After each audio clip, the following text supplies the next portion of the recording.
Okay. Oh, Where's the chat? I'm not logged in. Oh, man. Select all the squares and crosswalks. Oh, squares are traffic lights. There you go.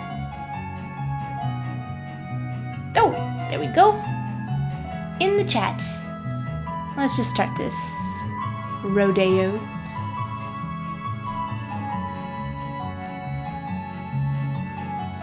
Well, hello. Good morning, Darren. Good morning, Madison. I'm getting the chat sort of jump-started here. Stuff isn't showing up. Okay, waiting for new messages. And it looks like everything is connected. Great. And welcome Yodokasu and hello Panke. Panky. One of those gotta be right. And hi Donnie. Yes, this is the last page of the book. And it's a lot to figure out. Here's the thumbnail. It's like a ton of characters to figure out. So it's not going to be... I've not been looking forward to this. But to give you an idea, this is what... well, that's the previous page I need to furnish out as a wallpaper. This is what the other page ended up looking like. So just introducing the idea of coming out of the door and into the real world. And I'm relatively pleased with that. And so here, I've got like a million characters to do. But it'll get done. And I'm giving myself a time limit. I'm going to get this sketch done within the hour. Oh boy, what is this? Schlager Big Band. Okay. And Pankey says, Pankey. Got it. Logged away, forever stored in my memory. And, oh, welcome, Katharni. I'm sorry, I've been saying Katharni. It's Katharani. I'm so sorry, I've been saying it wrong this whole time. And good morning, Beowulf. And, oh, you're on my Discord. I hope everything's going well there. I haven't peeked in a while. But every time I do peek in, everybody's being creative and lovely and wonderful, so I'm not worried.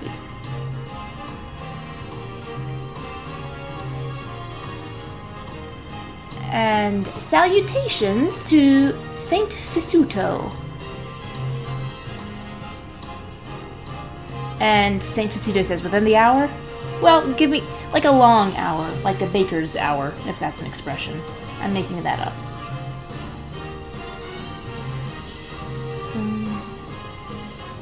So, yeah, I'm getting bogged down in the little details. I just need a general idea of how these characters are going to work. The idea is that everybody in the neighborhood has come out to splash in the puddles.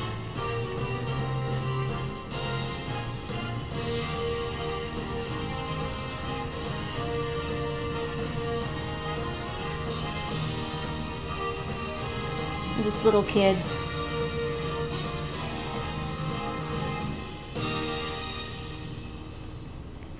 Has the little water play toys.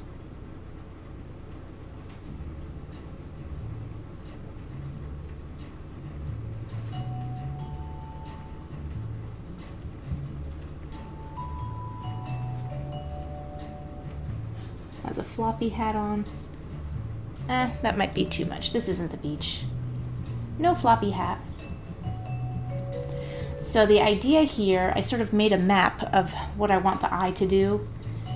This is the guide here. This is the text, like someone you love when they give you a hug, as continued. There should probably be a...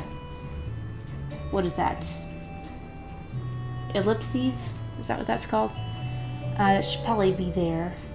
And so you read that down, you see our main characters, and then our eye sort of goes up and around and with zigzags and loop-de-loos and curlicues and all the way back down here to the end of the page. So that's my plan. We'll see if I can get that to happen.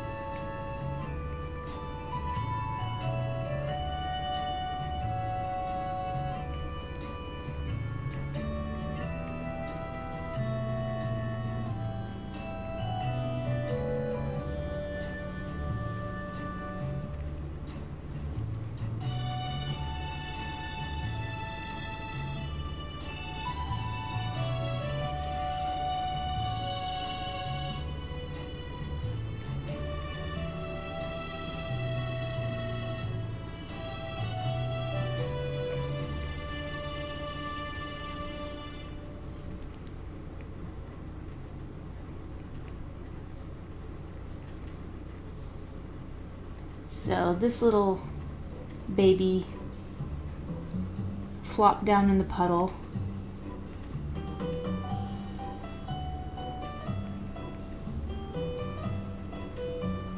Oh, that kind of looks like secrets. No secrets. Just like, oh my stars, are you alright, honey child? That's what this character's saying. Oh my stars. I do declare. Now, I don't really have a southern accent, but that doesn't mean I don't try. Someday I'm gonna have a veranda and drink mint juleps and just talk like this, honey. That's it. Everybody has to have a dream.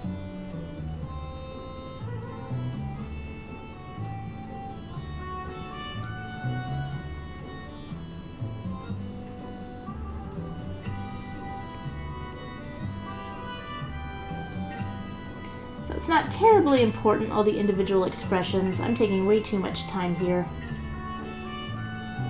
Just need to get the basic idea of what each of these characters is about. I figured this is kind of like a teenager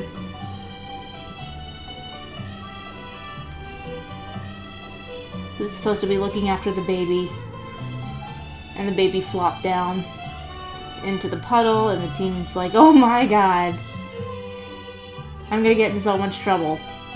But you're having so much fun.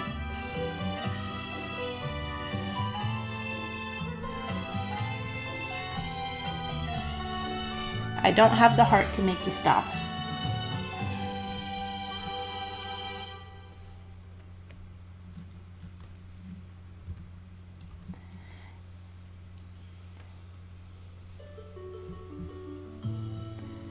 And again, it's trying to find poses that sort of lead the eye. Oh, hello. Aw. My sister just texted me.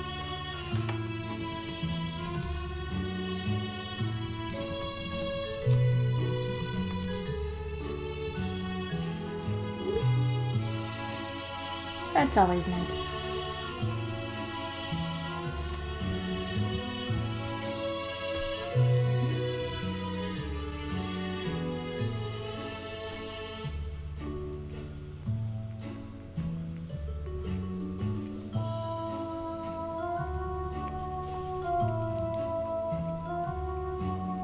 Ugh. Now my stylus is lagging.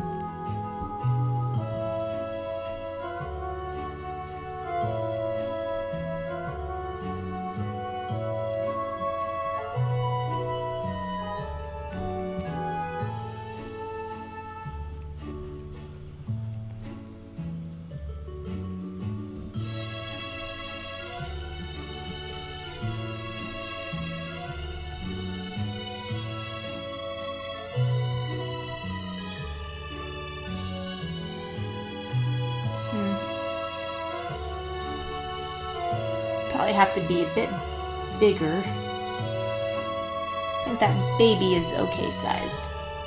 But you're a grown teenager, so you got to be a little bit bigger, buddy. And Oh, I missed some chats. And Borky says, is that a book, right? Yes, it is, Borky. And Katharani says, don't worry about my new username. I've been thinking about changing it. Just no idea what to change it to. Ooh! Name makeover. Let's see. I've never been able to change any of my names or avatars ever since middle school, so... So you have a chance to reinvent yourself.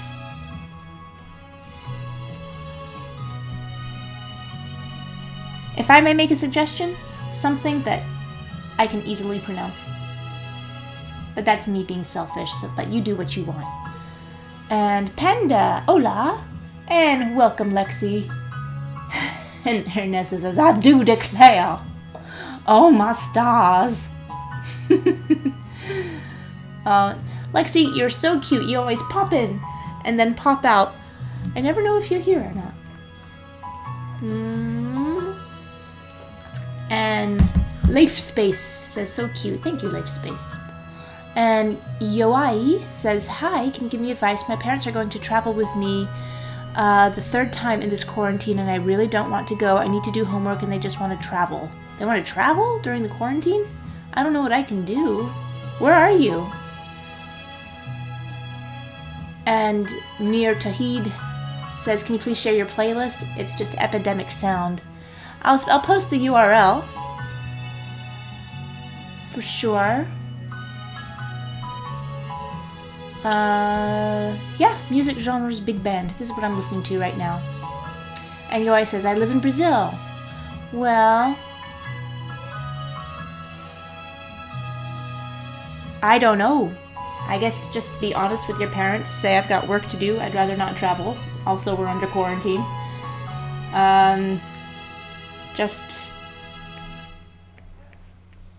Also, it also depends on how old you are. If you are a very young person, they probably don't want to leave you by yourself. But if you're a young adult, then just make the case. Be honest, be strong, be firm, be logical, keep emotions out of it. It's irresistible.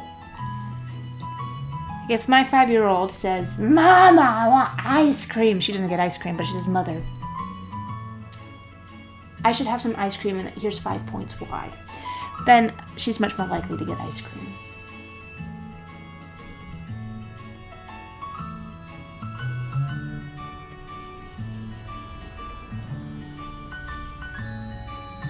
Okay, so I think they're pretty cute. And so we need to lead the eye up here. So I've got this little girl. So where she was having this lateral move right there, I'm gonna have her going up like this to help with that map. So I don't like this angle so much, but it's gonna be worth it.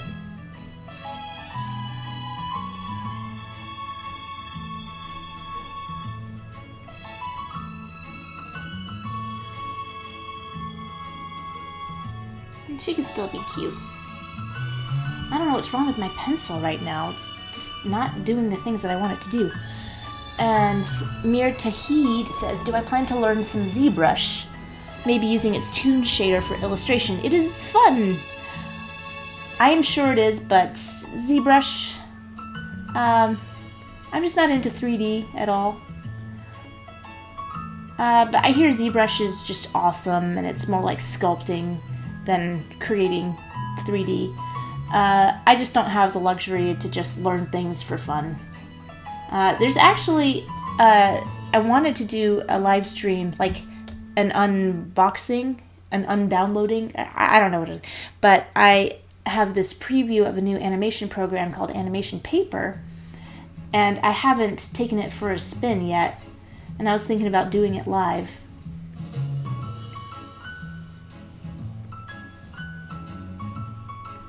So that's the one program I'm gonna, if I do anything with,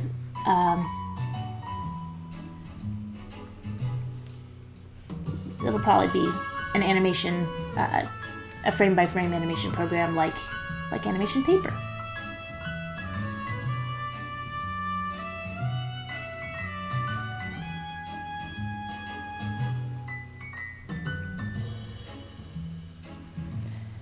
Oh, do you know what's so great about hair? Hair is just like arrows for the eyes. Like,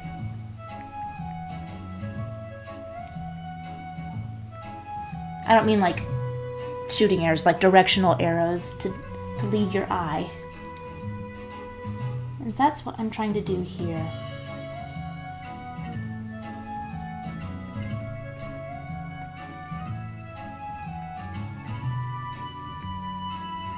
I know girls don't usually have big floopy bows anymore, but darn it, I like them.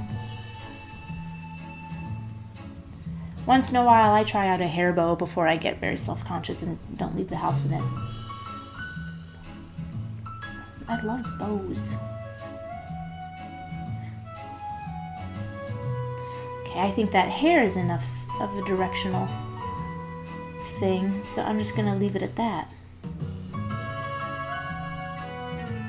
And just have her arm tucked up in here.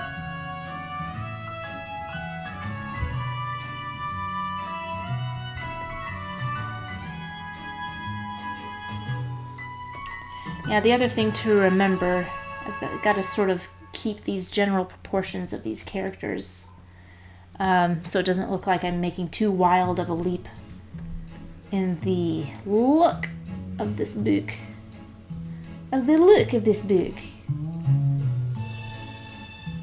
So they all gotta have pretty big heads.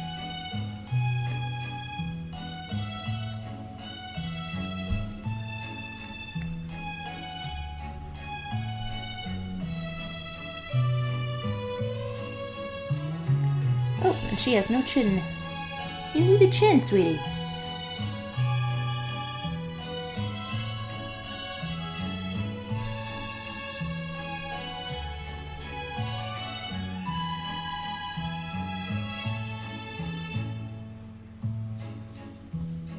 Let's give her glasses too. Why not?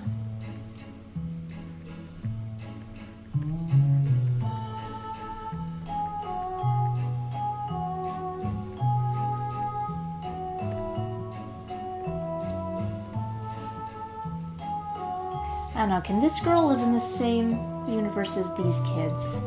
I think her body... Yeah. No anatomy, no calves. Just noodles for appendages, that's all. Noodle appendages.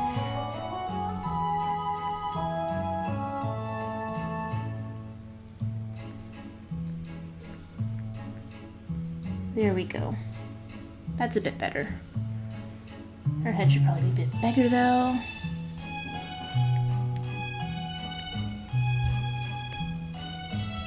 Did not mean for that to get so... Hey! Hey! Stop it!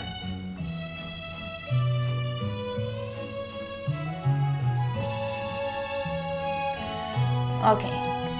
That's enough time spent on you, young miss. I will fix all of you when I ink. Oh god, inking this. Ugh.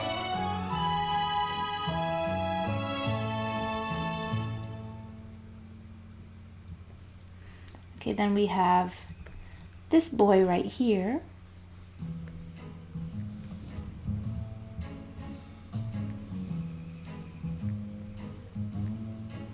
He can stay pretty much the same.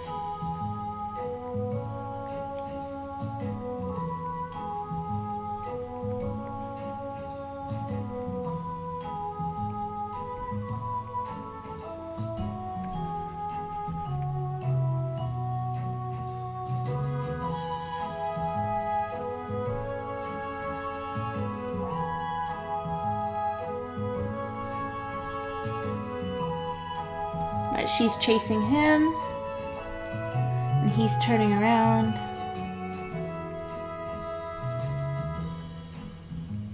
They're probably brother and sister.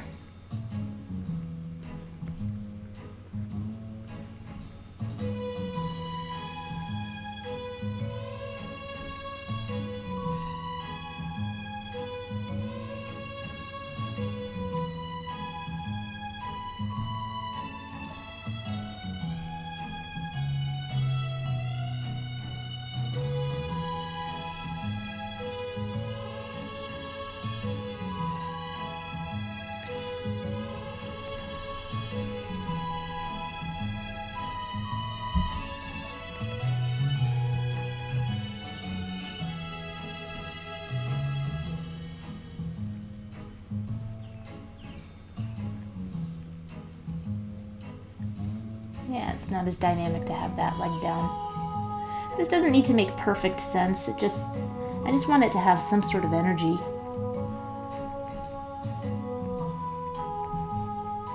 Okay. Oh, I missed a bunch of chat. Let's scroll up. And Yoi says, I'm underage, so that's the problem. Well, I hope you just be a good communicator. That's always the best thing. And I'll tell you, the one thing that makes a parent just shut down is this sound. That whine sound. That makes me just like, go to your room. I can't take that sound. But if you talk like a person, I'm sure your parents will respond to a reasonable voice. Darren says, how's the weather in your neck of the woods? We've been having mild thunderstorms, feeling like spring at last. And thank you for the kind words, Darren. Weather today is gorgeous. Absolutely gorgeous. It's been raining off and on this week, but generally the weather these past few weeks, we've been really lucky. A lot of sunshine, a nice breeze, no bugs, which is astonishing. I mean, we have bugs, like a lot of ladybugs, but nice bugs. No mosquitoes, no cockroaches, nothing nasty.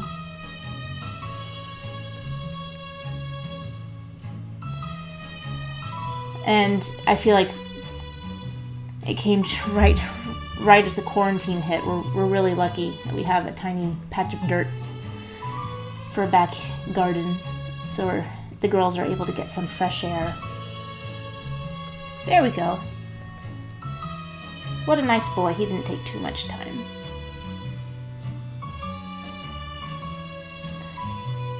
And there's this kid who's younger than this brother and sister.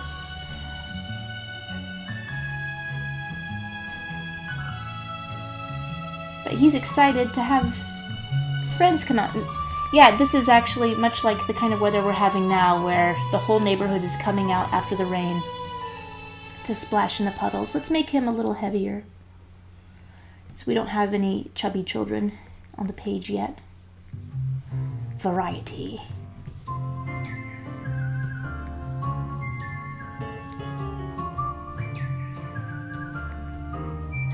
It's nothing like cheeks.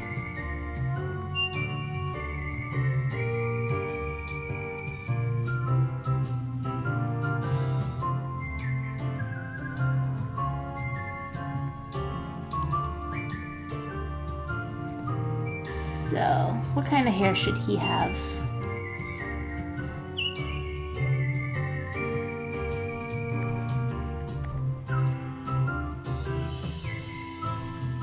Sneakers,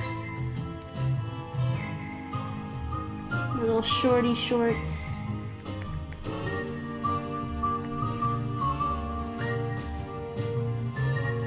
Yeah, this kid, his story is probably like he's an only child and he lives next door to this brother and sister who are a little bit older, and he really looks up to this boy who is probably 8 years old, basically a grown-up, and he gets really excited to play with the neighbor kids. And Mosifer says, I aspired to re-get TV Paint and jump back into 2D animation. Well, I am delighted. I hope that it works well for you.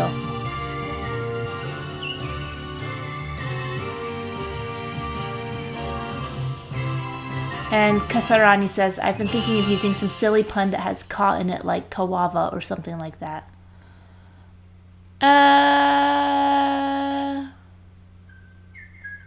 I don't know what kawava is. It sounds like a kind of fruit. Is it in a different language?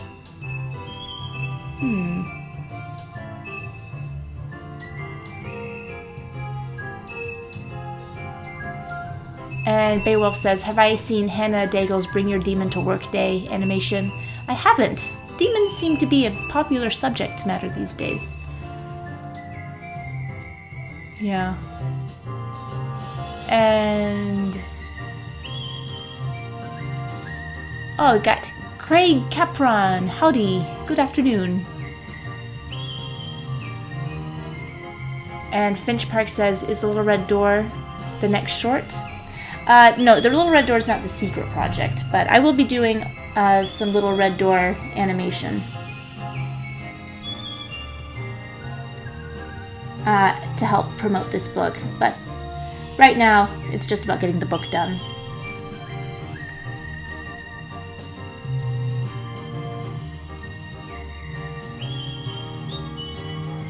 Let's give him kind of spiky hair.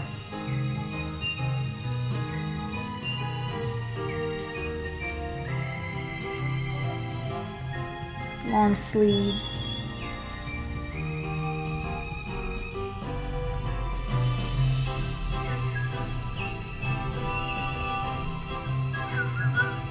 I wish I could whistle. La la la la la.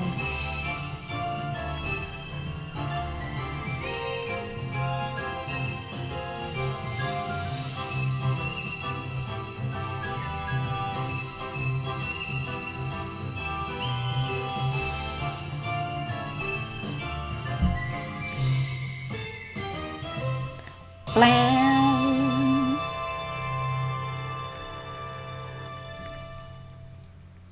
Okay. This leg's a little weird. Let's pull that back a little bit, because I don't think this kid is that terribly flexible. Wow, a lot of whistling today.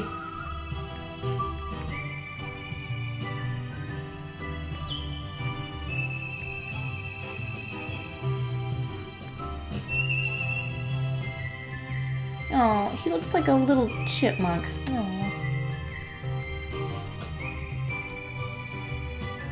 He really does look like a chipmunk. I can't make it... okay, I gotta simplify this little head shape then. Yeah, bring him into the style. No separate cheeks. The adults can have a little bit of separation perhaps, but...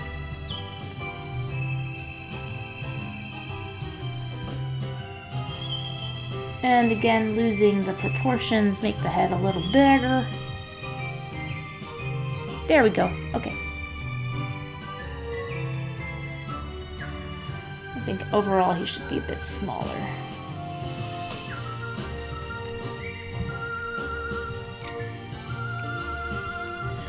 Okay.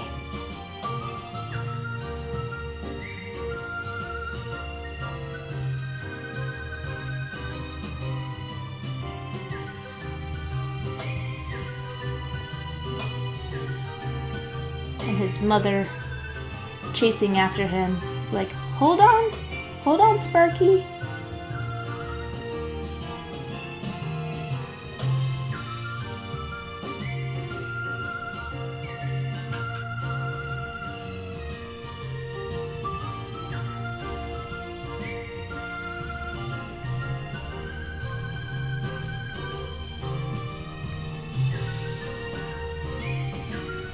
Again,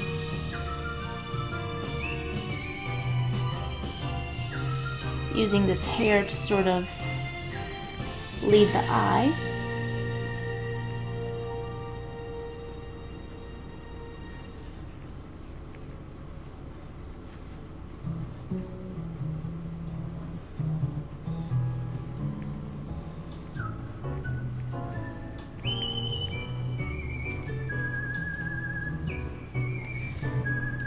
And, oh, welcome, Kay. And Ernesto says, wow, that's how I draw curly hair. There is method to the madness. And Pankey says, do I use a special color profile to make illustrations for printed books? I used to have nightmares trying to get the color right. I should do some sort of planning. I know the proper way is to start in grayscale to make sure the values are working. But I basically just pick a color that I like, and the whole page is going to be like this. And then I go like a little lighter, excuse me, a little darker, and just futz around with it until my time runs out, and then I hate it still. So I'm working on the method for that. I'll tell you, the one page I think worked out nicely was my blue page, but then the very next page, like I was a little cocky. I was like, that was exactly what I wanted. And the next page, the green page, was just like awful. I need to go back and fix some things in it. Like the cool greens and the warm greens are just competing with each other, and it's not working the way I thought it would. So, yeah, I need to also finish this, not just quickly enough to hit the deadline, but also to make sure I have time to revise the previous pages. And also added an extra the end page because why not?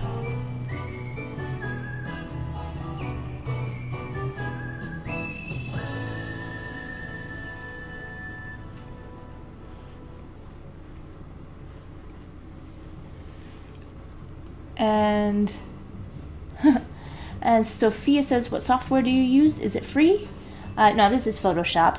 I'm drawing this in Photoshop, and it's definitely not free. And Ronald Max says, what is behind the door? The suspense is killing me. Well, you're just going to have to get the first book. And Saint Fisuto says, Great Caesar's Ghost, that's the biggest street I ever saw in my life. And Ronald Max says, it is Photoshop. You are correct, sir. And Jarrell. Welcome, Jarrell. And who's the woman with the umbrella? This little chipmunk guy's mother. So, again, the idea is the whole neighborhood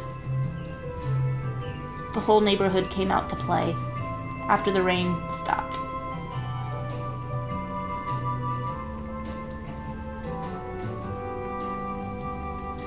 And everybody sort of has their umbrellas and raincoats. There's going to be a lot of yellow. Yellow on this page, and all the puddles are going to be rainbow colored.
That is the biggest umbrella pole ever.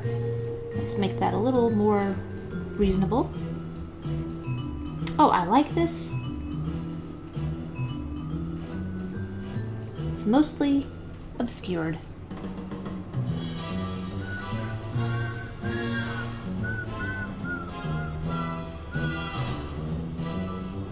Gosh, is there anything more annoying than somebody who can't whistle who tries to whistle? Nope.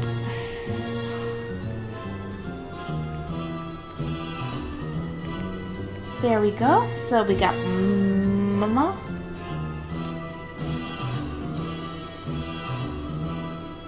Just make sure the guide is there.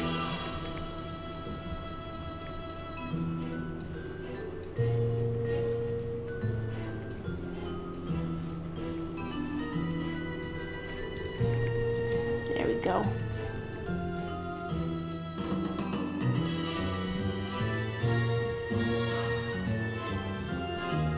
Okay, so we have her hair going like this, so I'm going to try and continue that line of action with this doggy.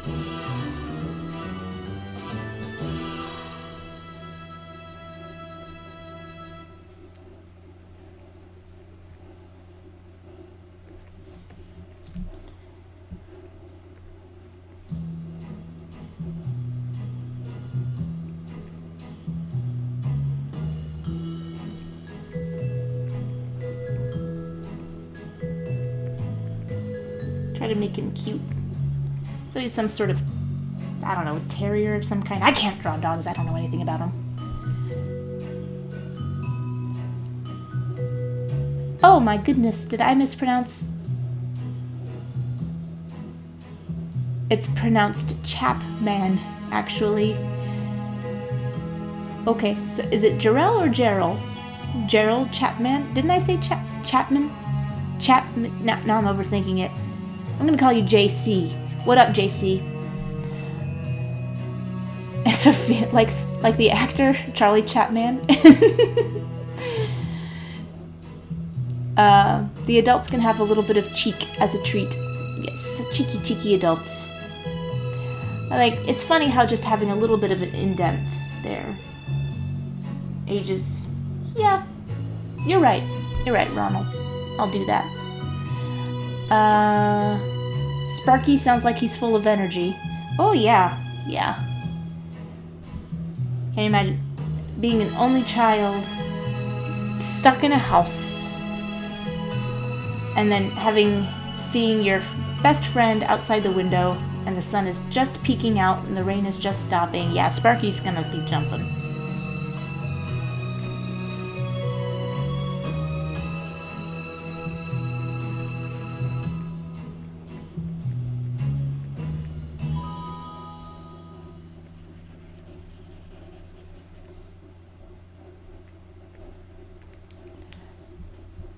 And let's get to the bottom of the chat.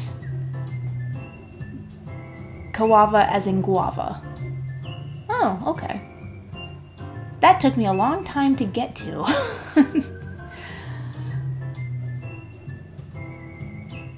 And Jarrell. Sorry, your name does need a lot of love. Jorel. I'm gonna call you Jorel. I'm gonna call you Jorel. JC or Jorel. Take your pick. So if his dogs can grunt, that's a rock fact. Okay. Guava bear. That's cute, Guava bear. Guava. Let's think. Let's come up with a great new name for Katharani. Guava. Khaleesi? Constantinople?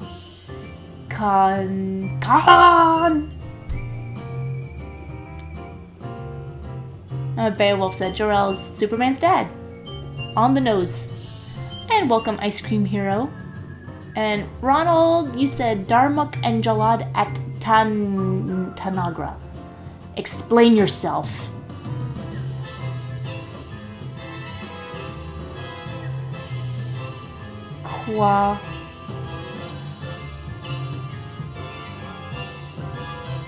Now this is bothering me.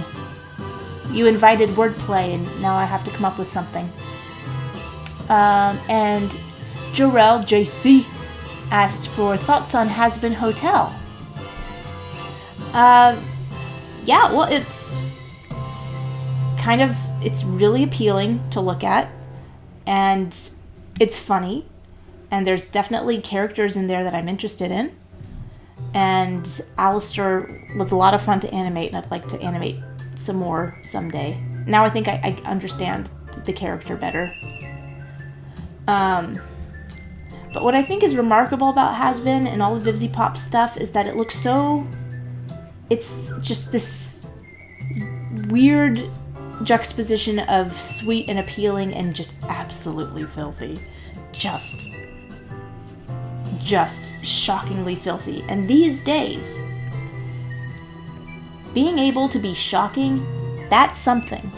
Because our audiences today are completely jaded. We've seen everything. We've been exposed to terrible things at ages way too young.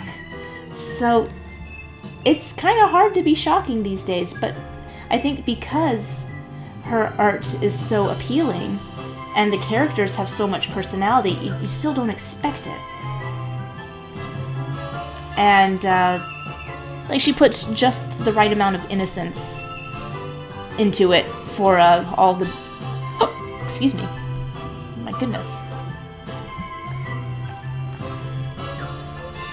Just the right amount of innocence so that the shocking stuff is very, very shocking.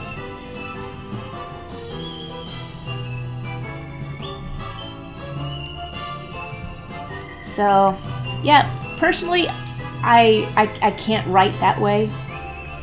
And I do eventually, I have this idea for an adult cartoon, but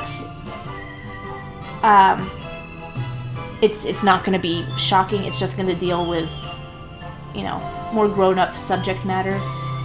But not to say that it's going to be... It's still going to be... It's like family-friendly, mature stuff. I don't know how to describe it. I guess the difference between I Love Lucy and The Facts of Life. Not the TV show, the movie she made with Bob Hope. And The Facts of Life is just this charming comedy that's about two married people. They're, married to other people, and they try to have an affair with each other. And it doesn't quite work out because of hilarious comedy reasons. But it's a very serious subject matter where they're talking about, you know, like exploding their lives so that they can be together. And by the end of the movie, they just, when things get real, they're just like, what are we doing? And so there's nothing in that movie that I would feel uncomfortable showing my 5-year-old, but it's still a really grown-up movie. So that's kind of what I mean by when I'm going to do an adult cartoon, it's going to be kind of like that. Well, it's not subject matter. Yeah, that's it. It's not subject matter kids will be interested in, but it's not necessarily inappropriate for them to see. Like if you're watching it and a kid came into the room, you would be like, oh, turn it off. Because it's like almost every show now is just, you can't watch it, just have it on. Just, you have to wait till the kids go to sleep because it's like, well, how much blood splatter am I comfortable with my 5-year-old seeing? Turns out the answer is 0 amount. So,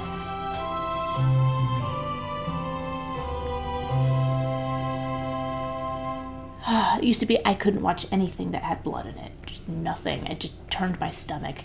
But I buckled down, did my homework, and now I can comment on how realistic the blood splatter is. And that was a nice blood splatter. Like the series Hannah on Hulu, excellent blood splatter. Right amount of mist, not too much. And it makes me really sad that I can think in these terms. But that's our culture now. And I want to be a part of it. What about you guys? Can you guys were you like me and just, when things started getting violent, you were just like, this guy's head just exploded. Why is this on at 5 p.m.? Yikes. And then over time you just sort of get used to it and it sort of depresses you.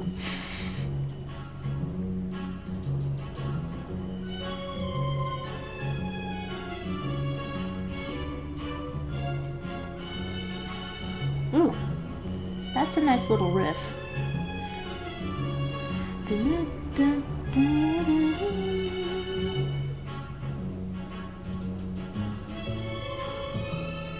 Sergeant Mose.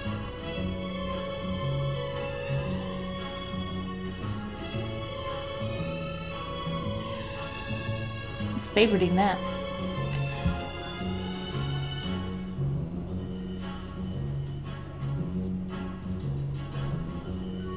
And Saint Fisudo says, have I ever received a dirty look from my spouse?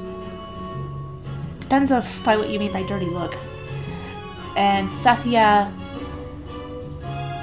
Penalva says, hola. Hola, Satya. And JC says, Rick and Morty.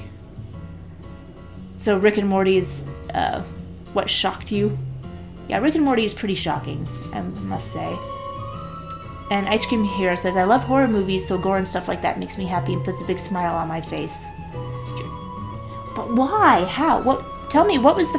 how old were you when you saw your first horror movie? What was it?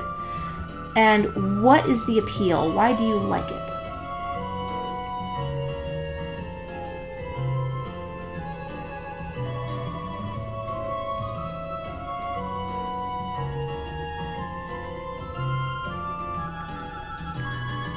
Because I try to watch horror movies sometimes, and I just don't like it. I can take them better now than I could before. Because before, I couldn't even take comedy horror. I watched Shaun of the Dead like this. Just tell me what's happening. Now I can watch Shaun of the Dead. It took a lot.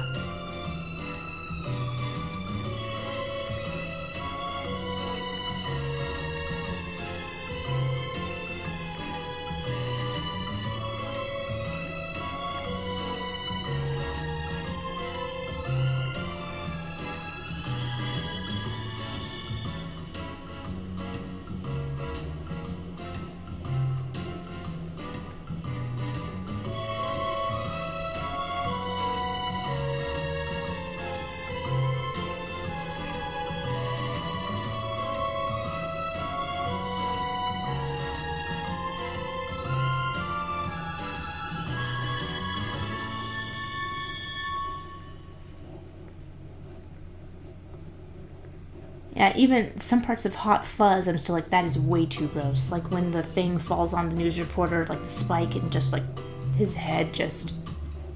Oh, why did you show that?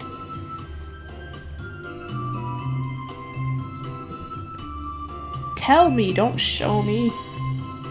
When there's that much blood involved. Just makes me... Like, I actually feel like my knees start to wobble when I see that amount of blood.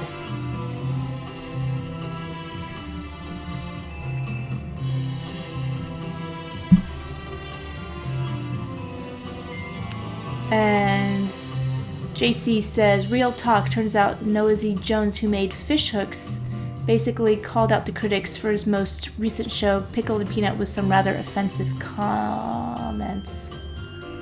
Huh. Fish Hooks. I don't think I ever saw that. Is that the one with the mermaid? I mean, I saw, I'll have to look it up.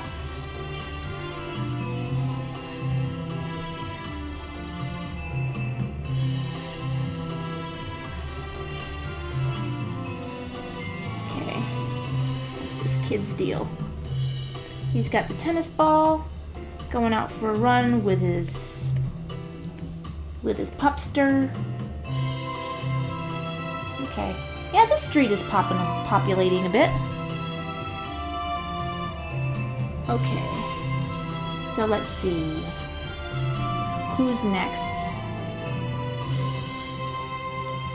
So this is... I'm sneaking myself in here.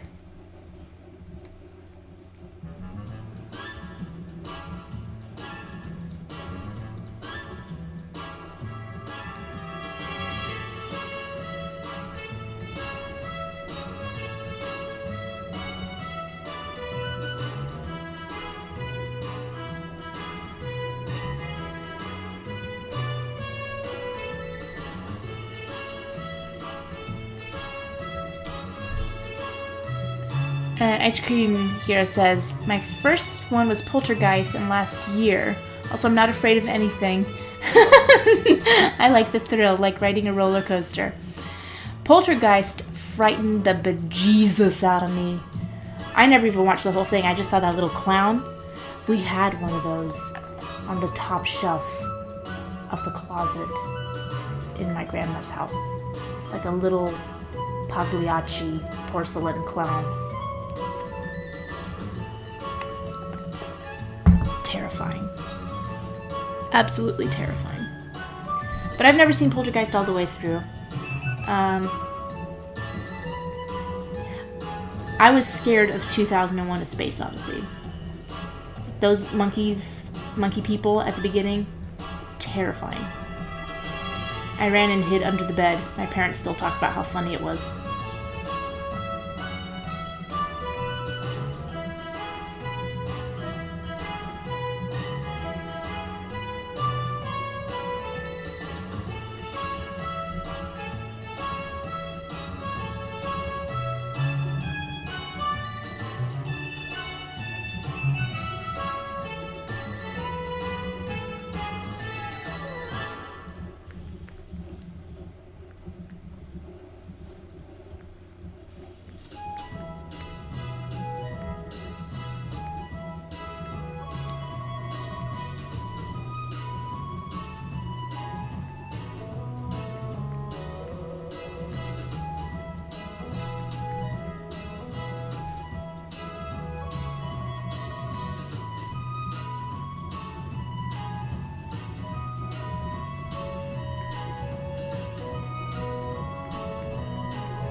And JC says, kinda sucks because that the creator who gets marginalized so often bites back so hard. I'm curious. I'm gonna find out what this controversy. And Saint Fasudo says, did he give me the stink eye? Meaning my husband. No, he never gives me the stink eye. Sometimes sometimes he'll look at me like, sometimes. And Ice Cream Hero says, I never get scared of anything. I laugh, and I'm a very fearless person. That is a very wonderful way to be, and I admire that. I am the opposite. I'm quite a fearful person. It's been a lifelong endeavor to stop being afraid. Like when I was 18, I ordered my first pizza over the phone. It was terrifying. Don't like talking to people on the phone very much to this day. But,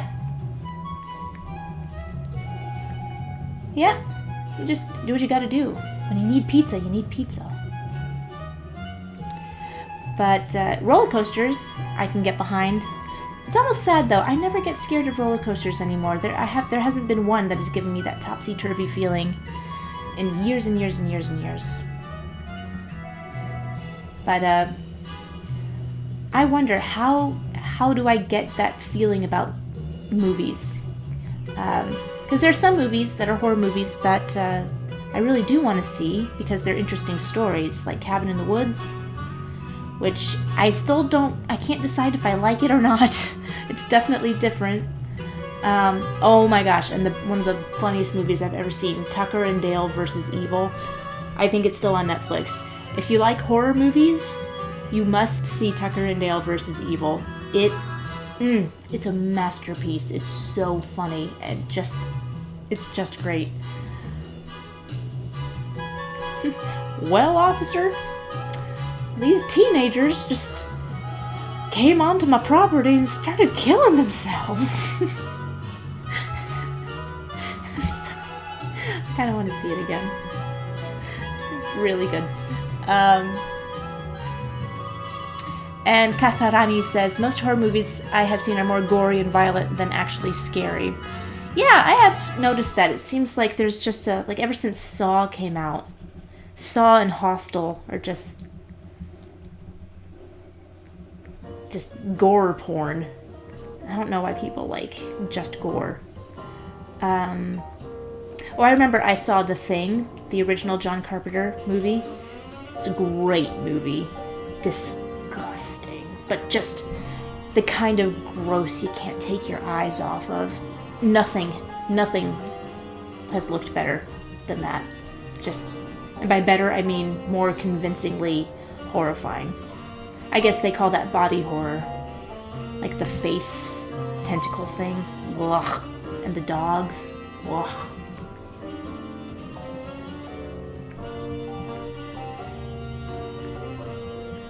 Yeah, it's something, I think horror films need the practical touch for it to feel real. Like too much digital fudgery, like no matter what, you're like, that's a CG monster, it's not really there. But, like, you got yourself an alien, you got yourself The Thing. I'd be horrified being in the same room as those props. I would want to skedoodle out of there post-haste.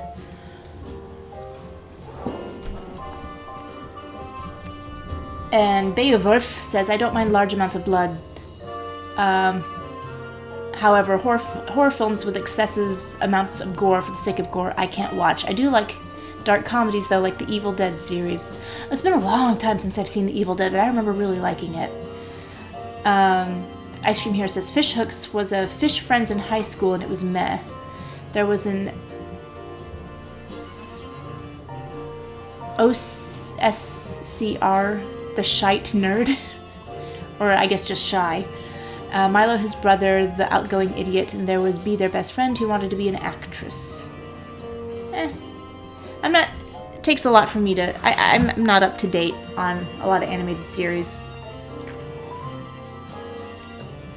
Donnie says, I could sit through 2001 several times. You know, I have not tried watching 2001 again since I was 5, so I'll probably appreciate it better now.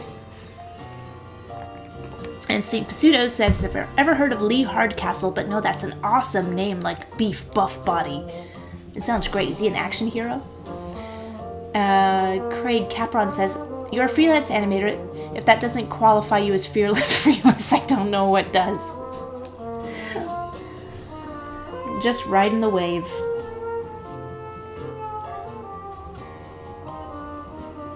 It's actually, being a freelance animator, if you're an animator at all, that's what I try to tell people is, they say they're afraid of being freelance, but I'm like, in this industry, everyone's basically freelance. Like, you get a salaried position and it lasts 6 months. So, and you're just out in the market again. You have to treat your whole career like it's a freelance career. Because, you know, getting long-term positions is rarer and rarer. Maybe that's going to turn around now, because animation's going to have a real boost in investment now that live action is impossible to produce right now. That's just what I expect. Like, people still need entertainment, people still need content, and animation is really safe to produce. It's a safe bet because it doesn't need to be done in large groups. In fact, it mostly gets done in very small groups, if it's a group at all. So, yeah, that's my thoughts on being a freelancer of any kind. We are all freelancers.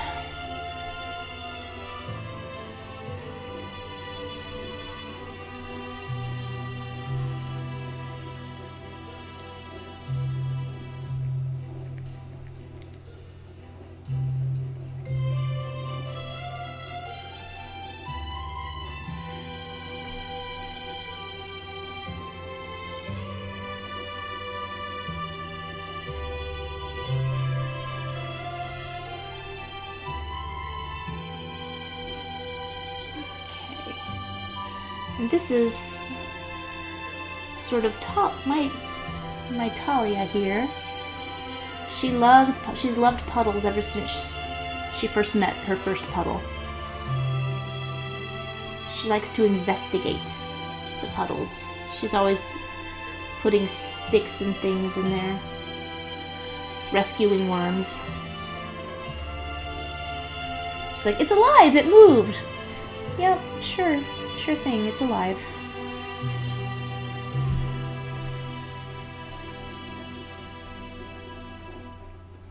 Okay, I have a feeling I've used up my hour, but I'm making pretty good progress here. I'm liking these characters, I'm liking the way it's flowing. It's definitely, there's definitely a path to follow.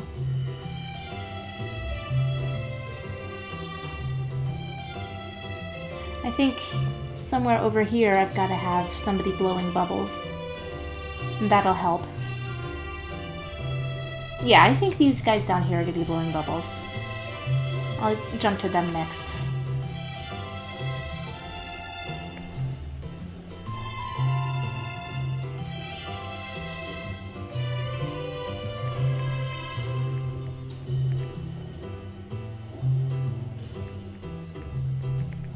Dunga dunga dunga dunga dunga dunga dunga dunga dunga dunga.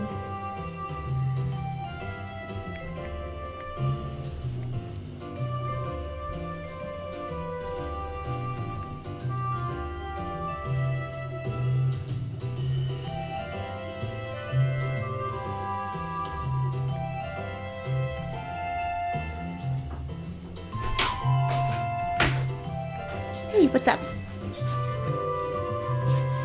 Is everybody okay? Okay. And... ooh, Daddy says, what about the 1951 version of the thing? I've never seen it. If I were a real horror fan, I would go back and look at it. But I do like everything made in the 1950s, so eventually I will see it. And Beowulf says, I couldn't watch The Little Mermaid growing up because Ursula scared me, especially the poor unfortunate souls part. Actually, I was the same way. I loved Little Mermaid, but I would fast forward 2 parts.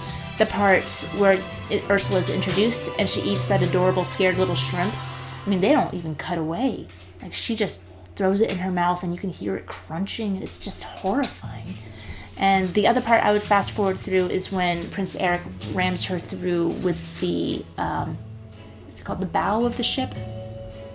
The prow? Is prow a word? Bow. The bow? The thing that comes out of the pointy part of the ship, the unicorn horn of the ship. And it like goes straight into her belly and she just, I don't know, it was really gross and scary to me. So the rest of Little Mermaid couldn't get enough of, but Ursula was kind of scary. She was a great villain. She was wonderful. She's like exactly the kind of villain Disney's best at. Just, they're very evil, and they just love being evil. And they have such, keep this here, batteries. And they're just scenery chewers and really entertaining to look at. So you got your Ursula, you got your Maleficent, you got Hades. Those are my favorite kinds of Disney villains.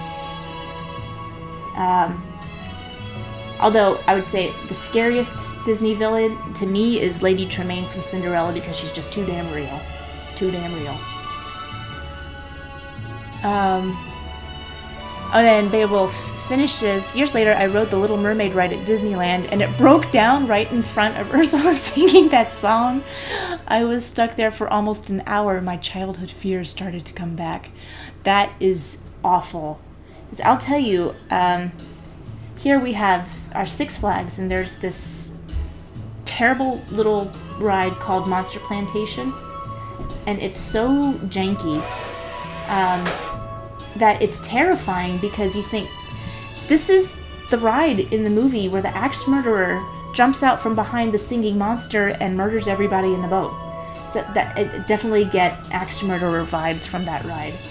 And I can't imagine anything more horrifying than being stuck in the axe murderer boat ride.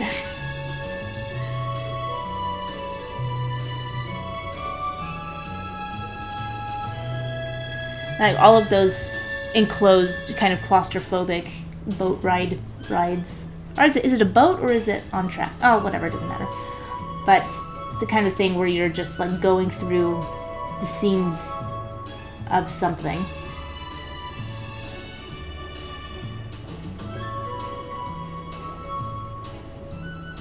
But that would make me very anxious as well. So maybe it's not just you. And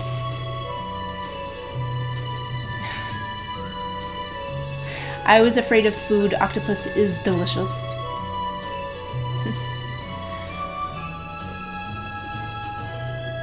And oh, that's cute. Cute thing. Yodakasu. And welcome, Fenrir. And Saint Fasuto says Lee Hardcastle is an Irishman best known for his gory claymations. He also made some claymation bumpers. Hey, sweetie. I'm on a live stream. Can I help you? Well, can you see this movie? Oh, did you just get it? Yeah. Do you need some help? Well, Daddy's helping me Okay. do it. Yeah. Are you done with the little big door? I'm not done with it yet. So who's that? I think this is you. That's Daddy. I think you're playing with a stick. Poking a puddle with it.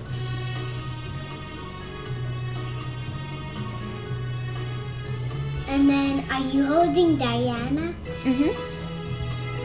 Does that look like her? Yeah. And then who's that boy? I don't know. I just thought that this looked like a fun picture, and I could sneak us into it. So having a breath.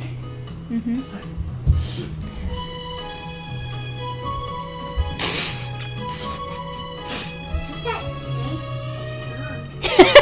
It's just music. She knows the code.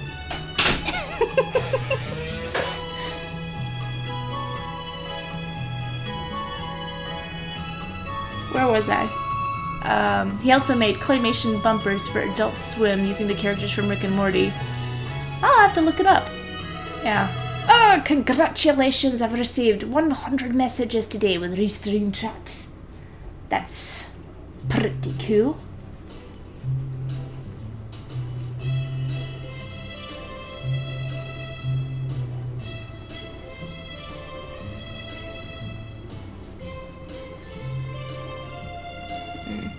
How does she poke a stick?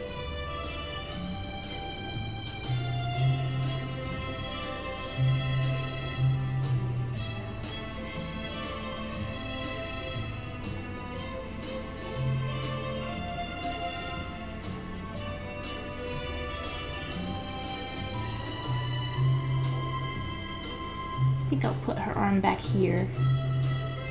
Yeah. Silhouette.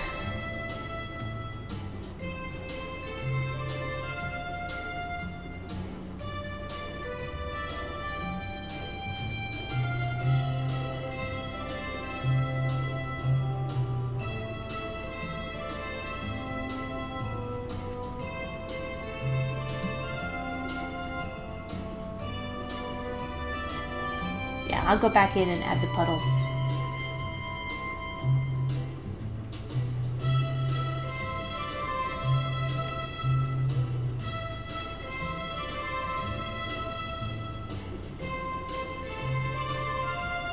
Should probably add Daddy too. So that wouldn't be nice to leave him out.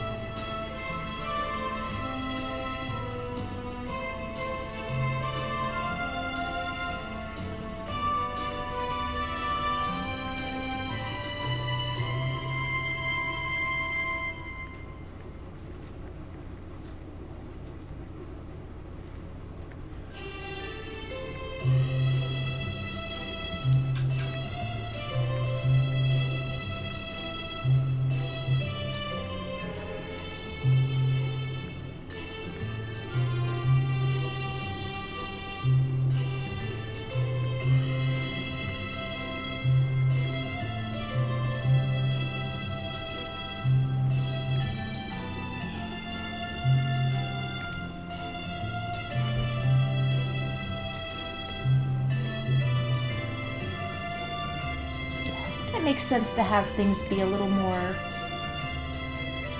busy in the background. Didn't want to have that happening. Oh, I missed a few. Let's go back.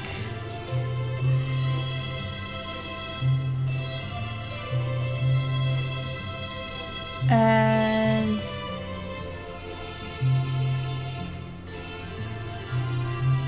oh boy. Ice Cream Hero is like, time to face my fear. Jumps off the ride, rips off the animatronic Ursula's head, proceeds to get thrown out. Yep, definitely fear conquered.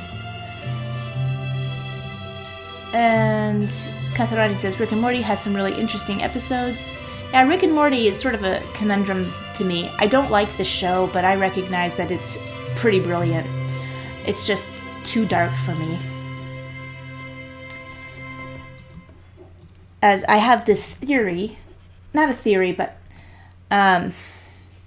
my assessment of the show, where it's not really a dark comedy, because a dark comedy finds humor in tragic situations.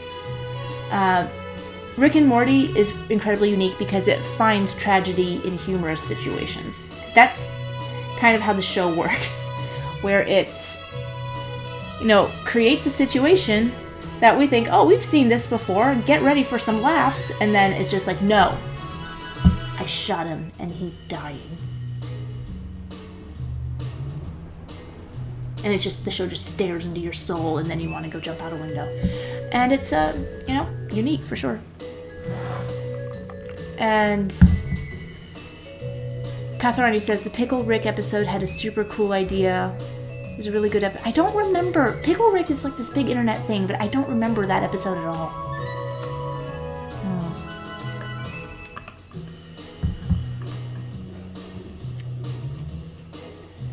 And Ice Cream Hero says, I don't like Rick and Morty either. It's not funny in the slightest, just gore.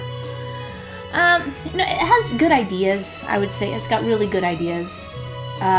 Great science fiction ideas. But just... yeah, really gory.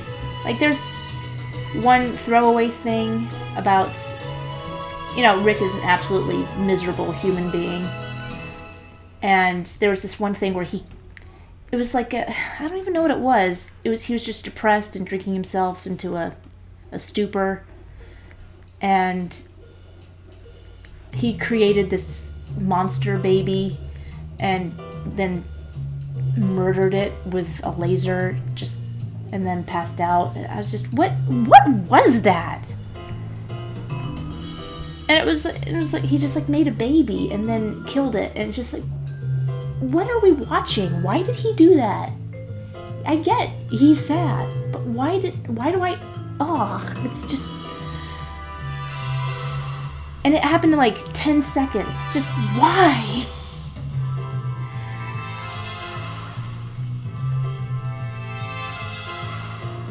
I don't know. It's kind of a miserable show.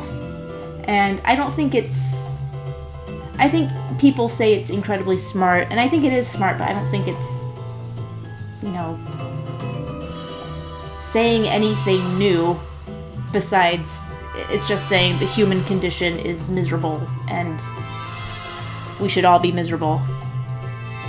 But that's not really, I don't know. It's not, it comes up with what am I trying to say? I think the premises it presents are really interesting and creative, but I don't think it's using the show to say anything that we haven't seen before. Like, it's nihilism, yeah. I've seen that plenty. And honestly, I don't think it's a very healthy thing to immerse yourself in. And this is part of the reason I like kids programming, kids stories so much, because it's like the last place you're allowed to have optimism and color and appeal. Shows made for adults are so grim and depressing. Thank you, Breaking Bad, which is a great show, but it's like everybody wants to be Breaking Bad now. You know what? It started before Breaking Bad. I will say The Sopranos. Thank you, Sopranos, for sucking all hope and joy out of our medium. I never saw The Sopranos. I hear it's a really good show. Like the best show ever made. But now it's kind of like the genius comes along and turns everything on its head and creates something marvelous but ruins everything. I would say that's about Sondheim. It was genius and ruined musical theater forever.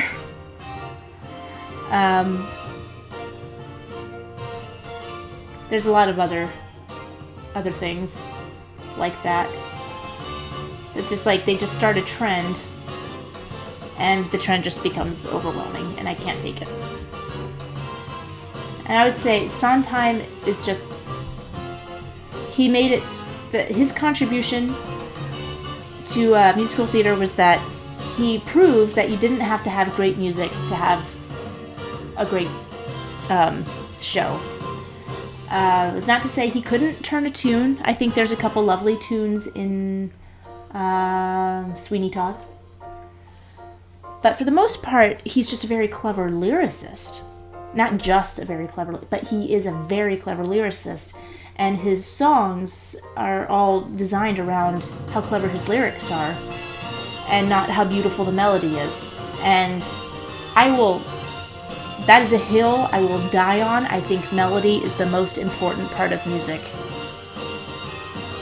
Your very, very loud music. Why am I talking about this? I am way off on a tangent. PBC evidence. Rick created the little creature to test his laser invention. Once he saw the laser was lethal, he was attempting to kill himself, but passed out and accidentally dodged the laser. Oh yeah, that's what it was.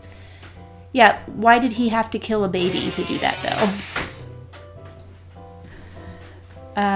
Sophia makes a good point. We watch scary things because life is not scary enough, so we fantasize the old hazardous days of carelessness. Very sorry. What's the matter? It's okay.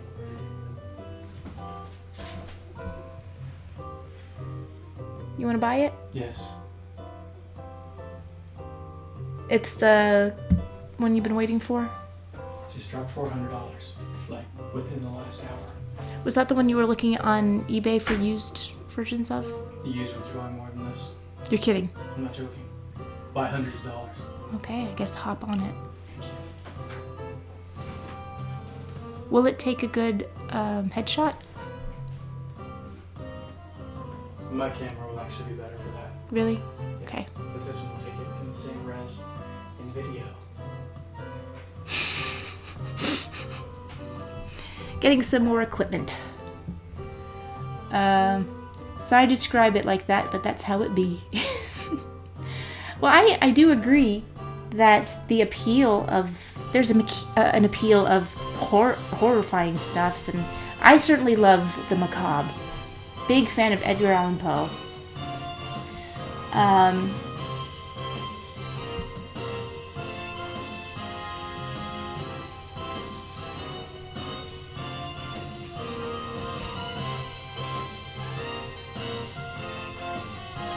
Because, you know, there's a dark nature to everything that's very interesting to explore.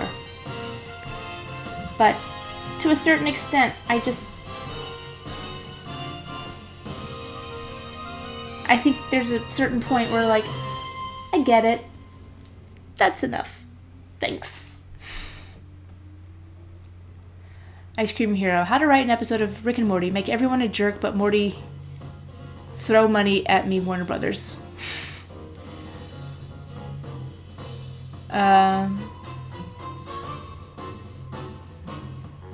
And Fenrir says, not happy with Warner Brothers, just waiting on Justice League Dark Apocalypse War, Trigon versus Darkseid.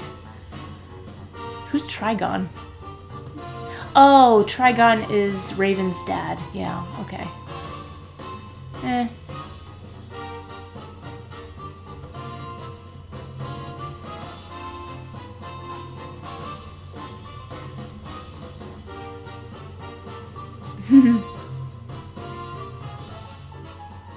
And Sophia said, Sweeney Todd has too much aggression. He ruined his own fortune with his family because he was obsessed with his hatred against the judge.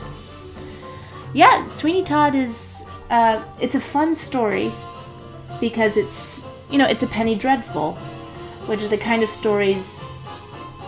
It's like trashy horror stories from olden times in England.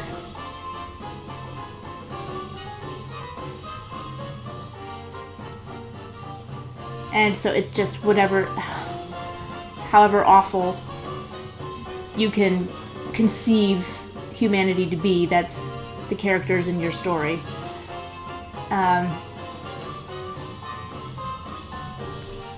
But, you know, it's fun. You don't want Sweeney Todd to succeed, really. I didn't want his daughter to reunite with him because he's a horrible serial killer. But I guess in that way it's sort of like the Count of Monte Cristo, except with a lot more murder.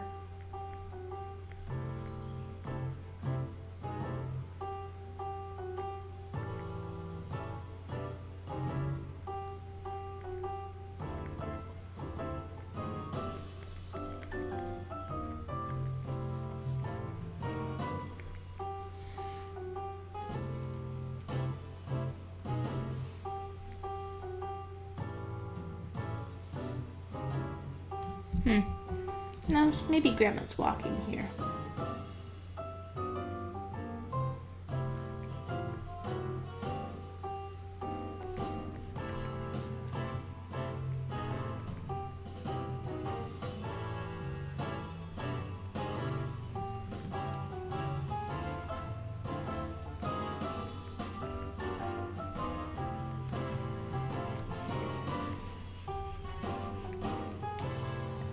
Yeah, it's kind of Sweeney Todd. I always liked because it just feels like Halloween.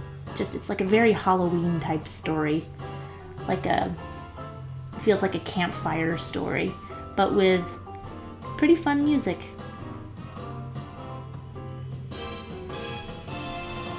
And also sort of a little bit like an opera. Most operas have silly, over-the-top stuff in them. But we're sort of trained to think it's opera, it's important, but no, operas are silly. They're beautiful and they're epic, but the stories are generally very silly. It has basically a lot of the same plots as an episode of Three's Company. But that's fine, it's human, because the point isn't the story, the point is the emotion. And the music, really brings those emotions to the forefront. And granted, I've never actually seen an opera, I've only ever listened to them.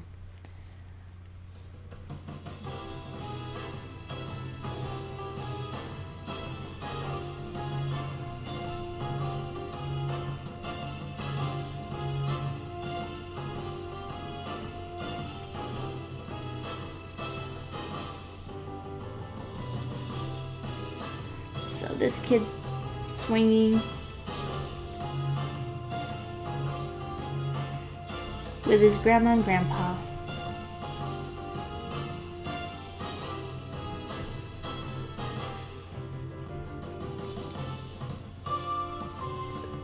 Well, maybe just with his grandma.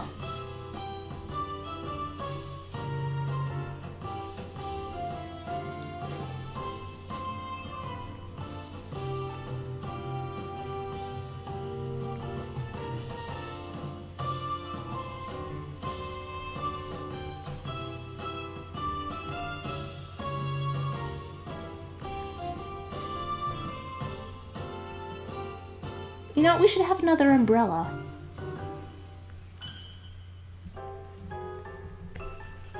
I forgot this is supposed to be after the rain. I have to have a lot more umbrellas in this illustration. Whoops. That's why I take a while to get these drawings done. This is so beyond an hour. I think I'm almost halfway done, maybe a little bit more than halfway.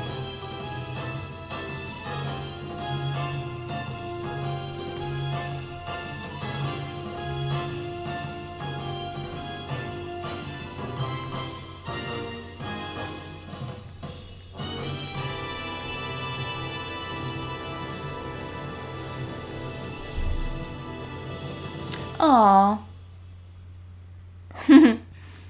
Do they? Looks like Grandma broke out of the retirement home again.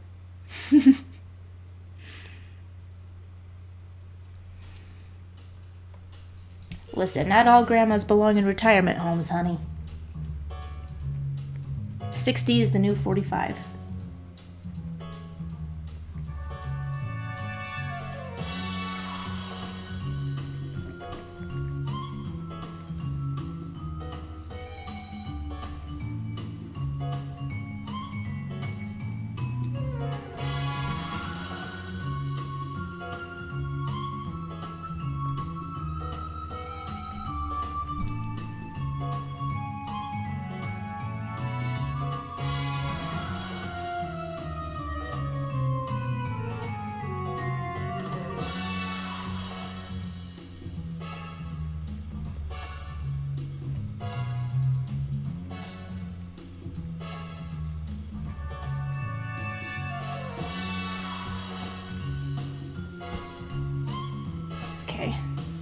Well, she's gonna get cut off a little bit.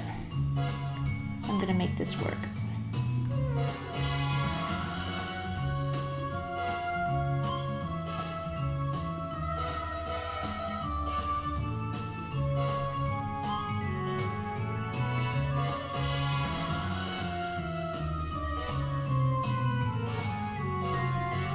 Okay, it's gonna be more in profile, that's fine.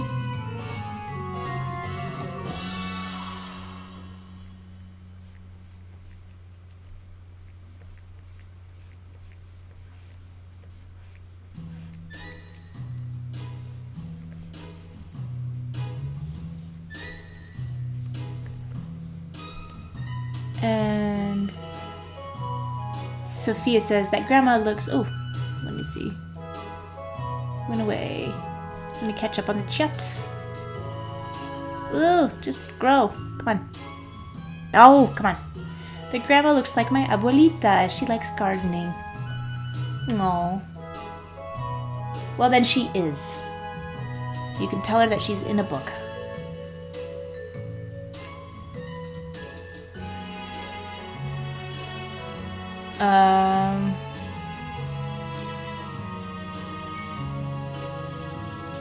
Johnny Depp. Yeah, Johnny Depp was in Sweeney Todd. I didn't like the movie very much. I don't know. There's just something that they missed. Like, just that the tone wasn't right. I think they played it too straight. I think, actually, it's been so long since I've seen it. I just remember going to see it and then being kind of mad. That was like back in the days when I was still surprised that movies made me mad.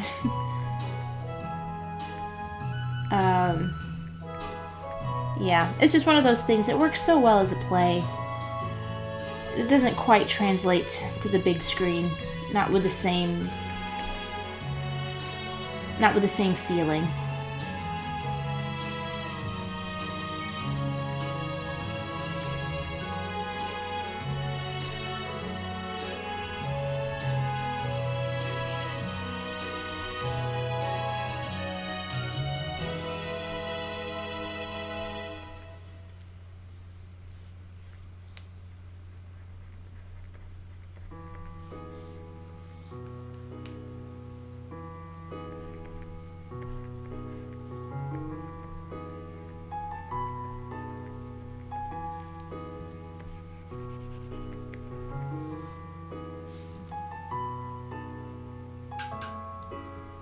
Okay, she's a little too big. Let's have this make a little more sense.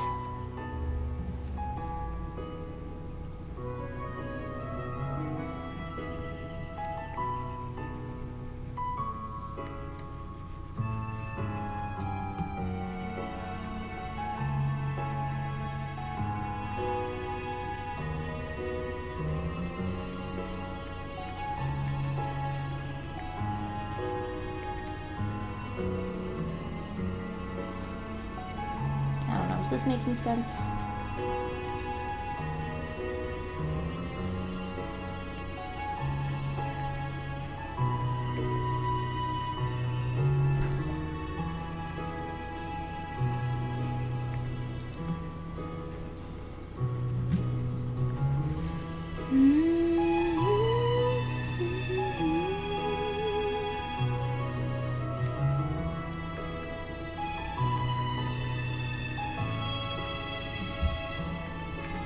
Okay, I think I've got, how's this going? Yeah, you know what? I think I might just get a different layer, just for fun. Characters 2. There we go. Thank you, Fenrir.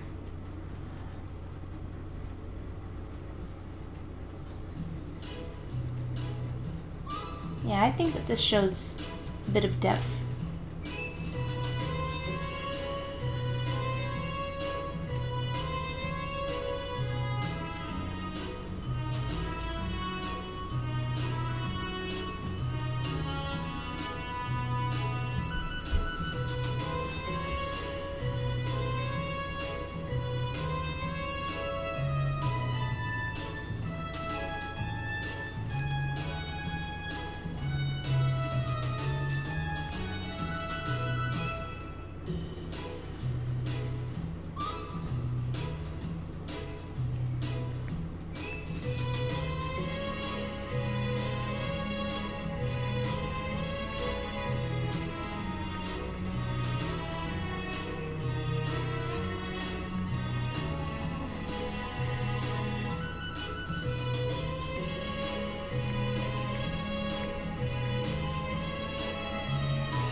So we have a grandpapa over here.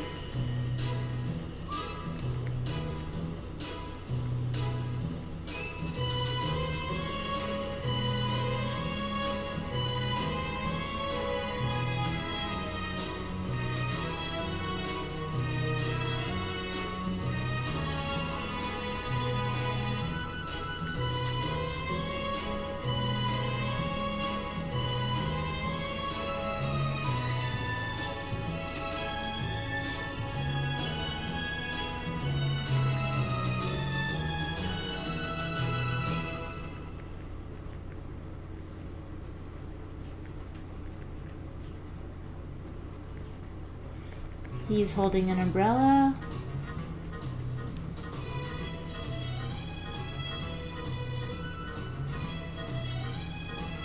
Okay, we got one more umbrella over here.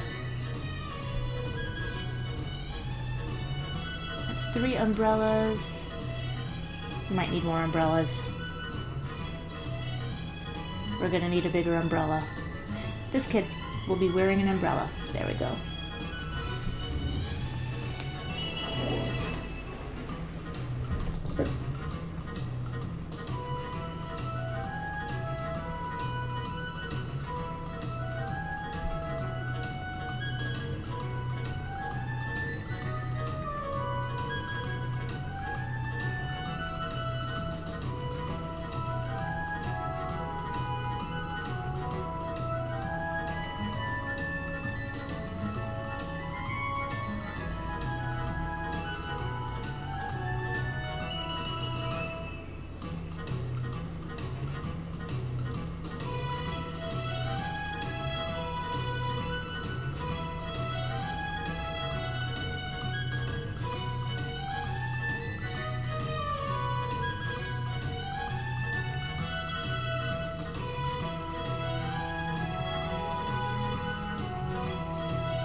Or maybe he's just standing. I don't know. You're seeing my wheels turning in real time here.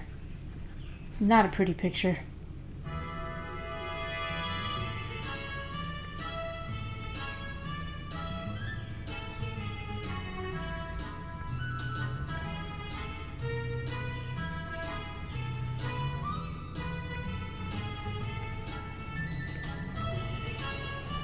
Okay, so this kid is going to be blowing bubbles. I have decided it.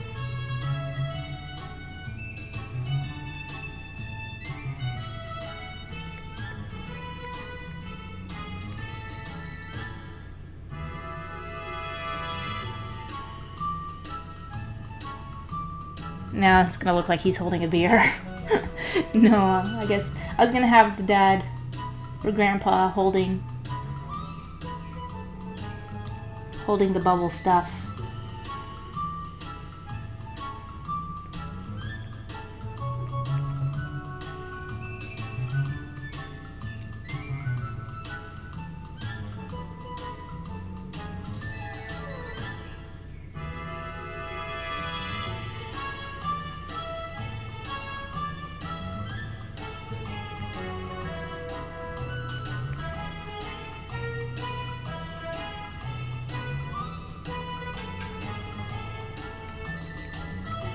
Because the great thing now is that I can have bubbles all the way up here, filling in some negative space and helping to lead the eye.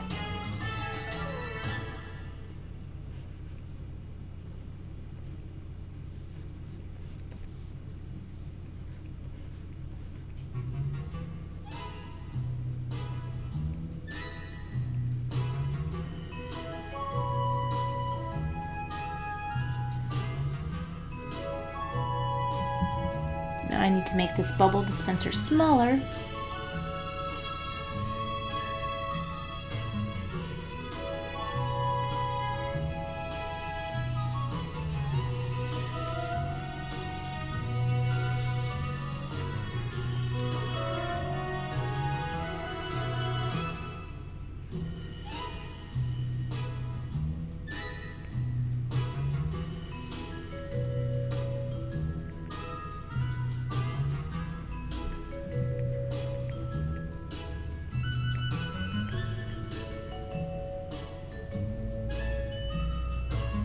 Now I think I've already got that hairstyle.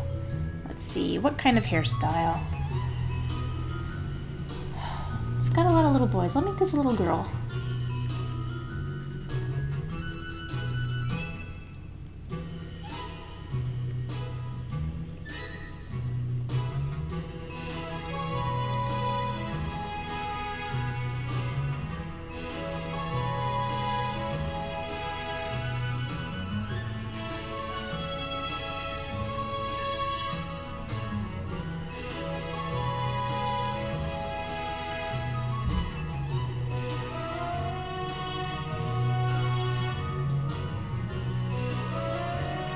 Kind of like the sort of squatting down.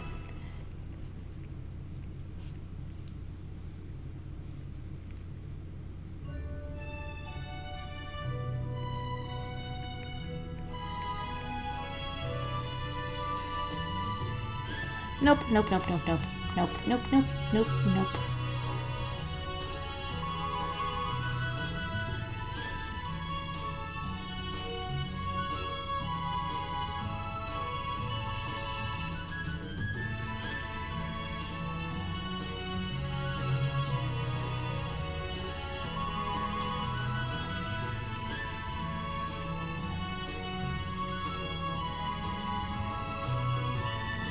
Underneath the bamboo tree.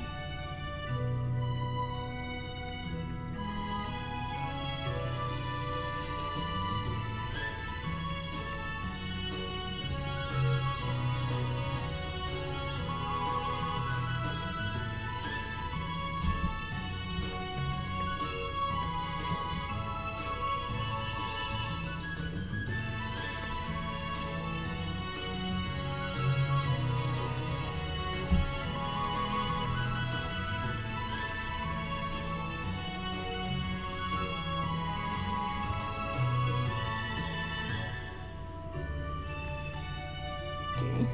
Let me give him a tucked in shirt. He's a tucked in shirt kind of guy. And the pants right a little high. That's fine. No judgment.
Maybe give him suspenders.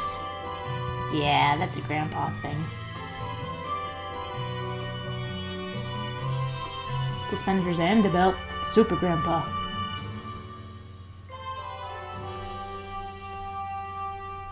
And those kind of glasses nobody wears anymore.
Okay, I'm spending way too much time on Grandpapa.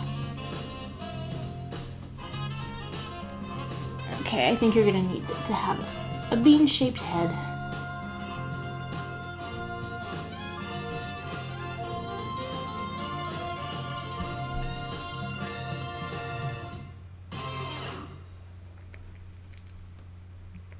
Maybe Grandpa's admiring the bubbles. Yeah, that's a little sweeter.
There we go.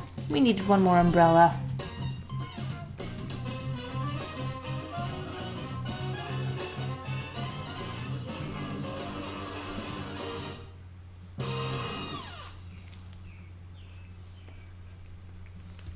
Alright, checking the chat. Whoop, there we go. Beer bubbles.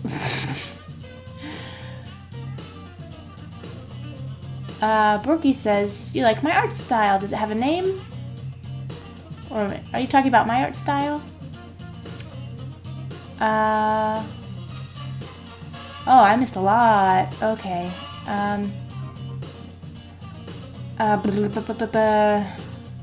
Always like the feel of sketch drawings. Yeah, I like always sketching is the best part because that's the part with the most potential. Every line has the potential to be the right line. So you don't have to worry about picking one. Yeah, cleanup is very hard. Beer bubbles. And Borky asks, can anyone here speak Spanish? Give it a go. I like to see how much I can understand.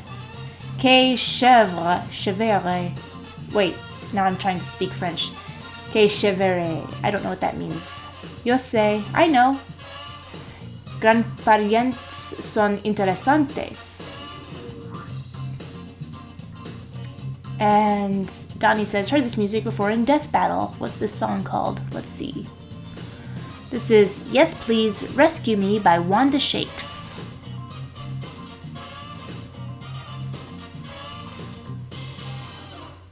The one before it was, we've been playing a lot of stuff from a band called, or a person named Wanda Shakes.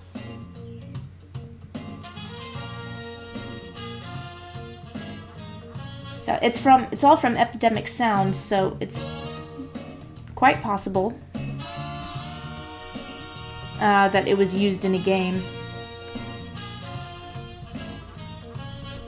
This is all, it's not free to use, but it's, if you pay a fee, you can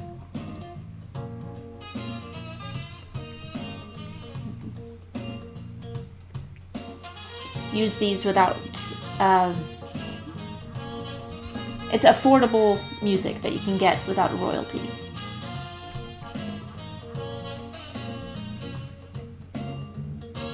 Okay, maybe that's too many bubbles. Let's delete a couple. Not all the space needs to be taken up.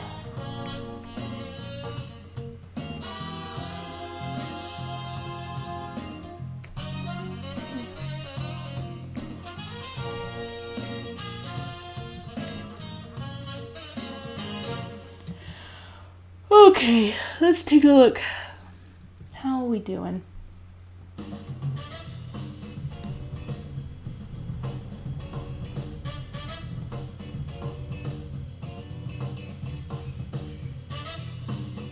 Okay, so we've got another umbrella.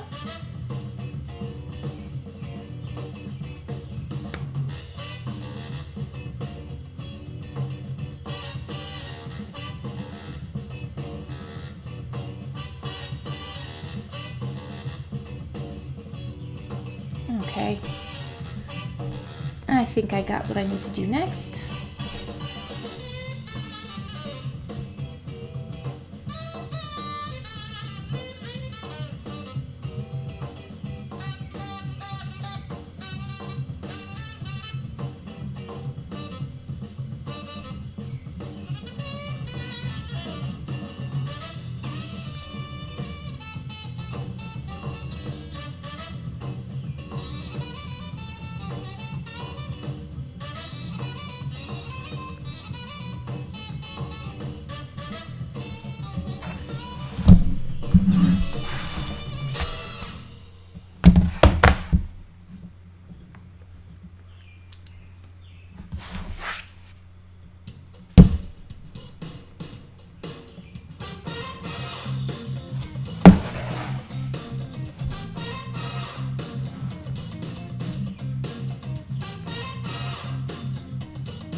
So these cats are going to be moved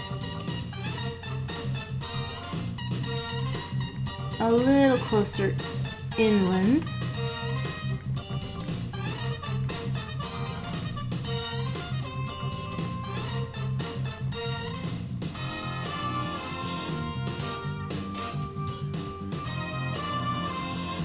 Ba-ba, ba-ba, ba-ba-ba.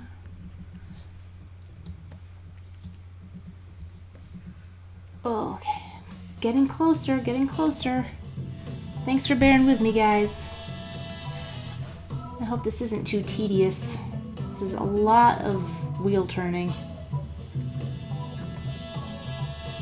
But I think at the end of this, part of the content I'm going to make for Little Red Doors, just a time-lapse montage of the book being drawn.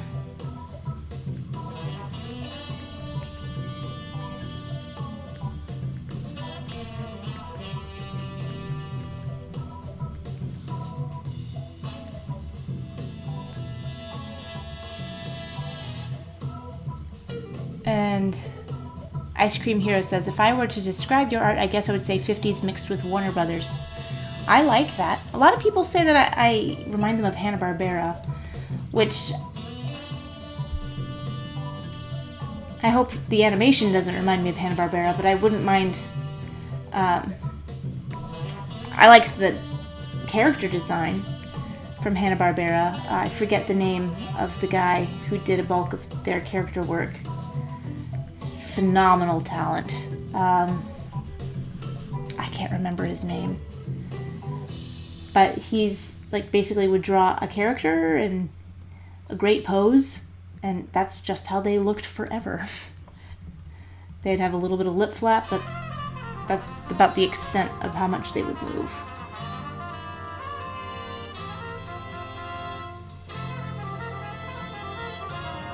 Alright, this beard did not look... This was not an improvement.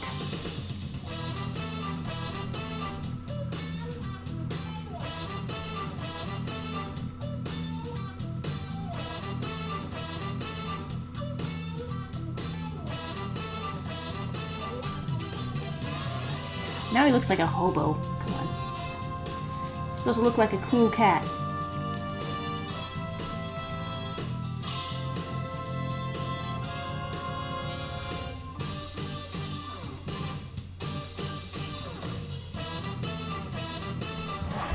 Does that look like Koi? He's got a rounder beard.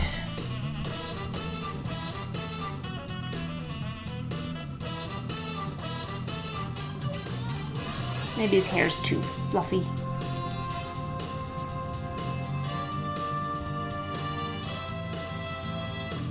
Yeah, you can see his ears.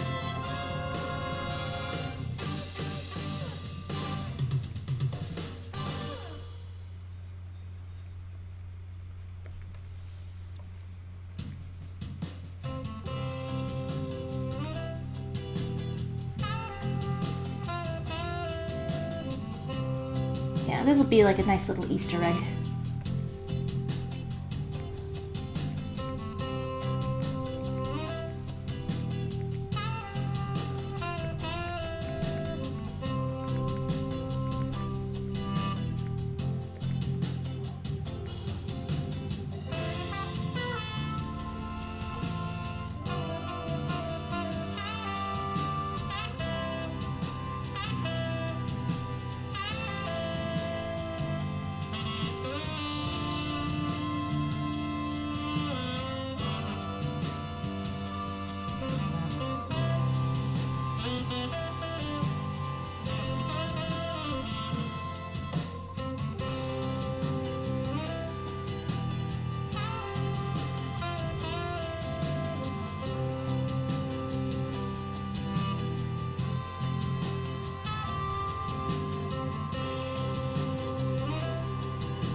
Uh-oh, I ran out of music. That's not good. Oh, man.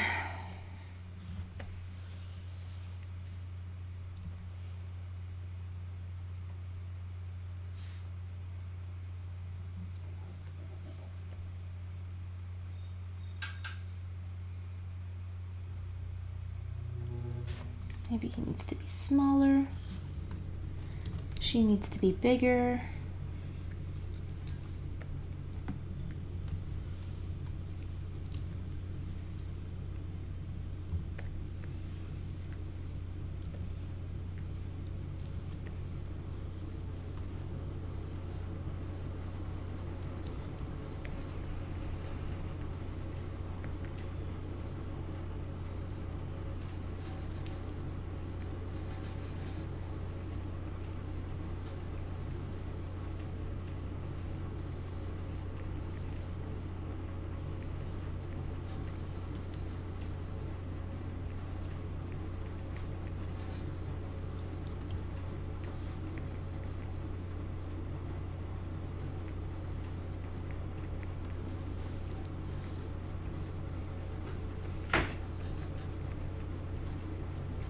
What is it?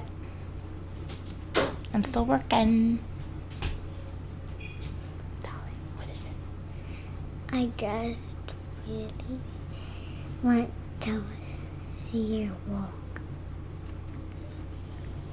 Were you supposed to take a nap? I really... Wait, is this the picture you're supposed to draw now? Yeah, I'm drawing. I'm thirsty though. Can I drink some of your water? No, Mommy still has boo-boo. If you want your own water, you can go downstairs and get some. Well, it feels cold. You can get your own cold water, but I don't want you to catch what I have.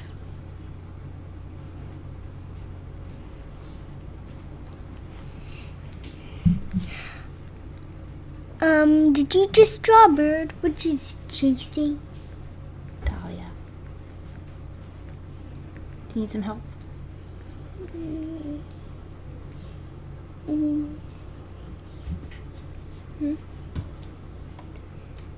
I think yes. Okay.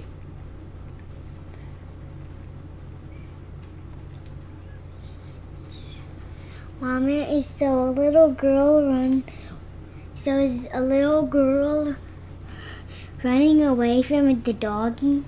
Yeah, she's a little bit frightened. But it's okay because her mommy's right there. I should have done this on a different level. What are you doing to that scared girl? And it's you and... Wait, is that when I was a little kid? Nope, these are all different characters. And is it just Samia people as well? I'm inventing some people to be in the book. Like you and Dai and Daddy and me? Yep. I just put us in there as a little reference.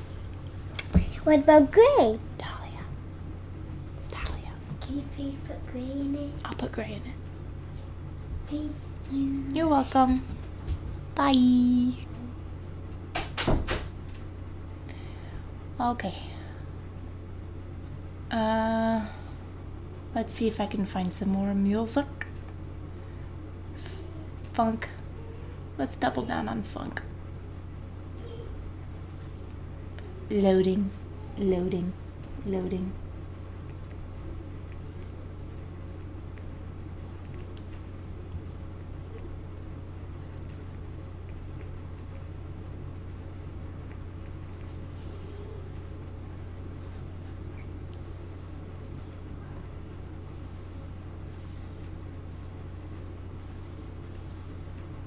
Let's check and make sure. Here we go.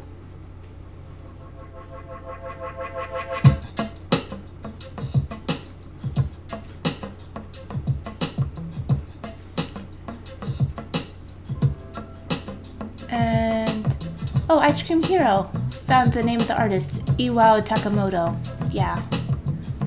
It's fantastic.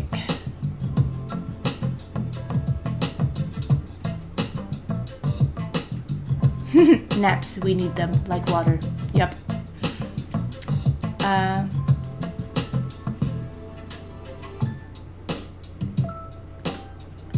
Talking about Hanna-Barbera stuff.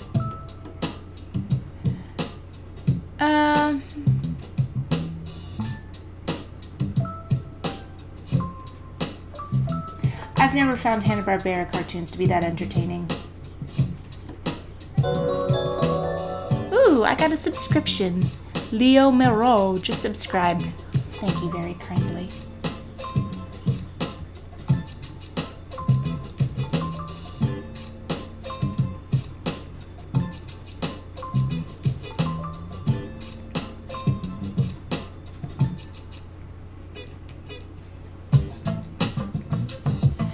Yeah, what's weird about Hanna-Barbera is that they would just make a show about anything and then make them into a band. It was just, tedious stuff. Like, once you've seen one Hanna-Barbera show, you've seen them all. You've seen Scooby-Doo, then you've seen Jabberjaw, then you've seen Josie and the Pussycats, then you've seen Butch Cassidy and the Sundance Kid, then you've seen this, that, and the other. Basically, whatever was the most fun and colorful at first glance. Like, Josie and the Pussycats was probably the nicest looking, because there was, frankly, a lot of pretty girls on the show. The only fun thing to look at in Scooby-Doo is Daphne. But as far as stories go, interesting animation,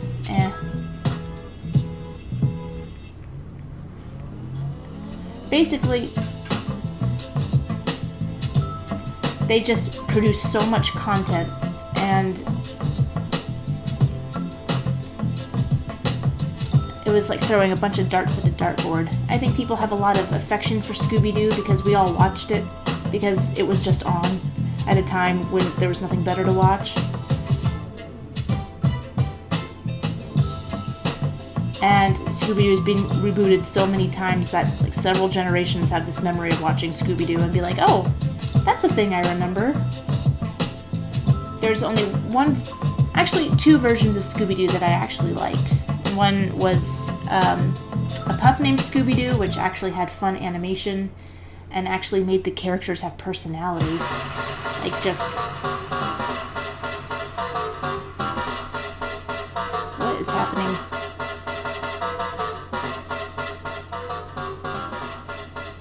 And I really liked Mystery Incorporated. It's not a perfect show, but I think it strikes, as a reboot of Scooby-Doo, it's really, really perfect, because it's actually got a great story. There were some legitimate scares, and it was really funny. And I like where it took the characters. And I like how it made the funniest character on the show was actually Fred. And I like how they made Shaggy the straight man, who was like the most reasonable and the most rational of all of them.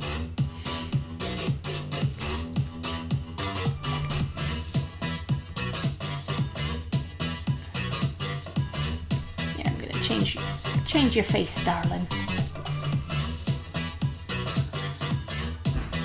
And Flintstones was fun. I kind of remember a few. Yeah, this funny thing about the Flintstones is that I remember a lot of the episodes. But it was, and great voice work.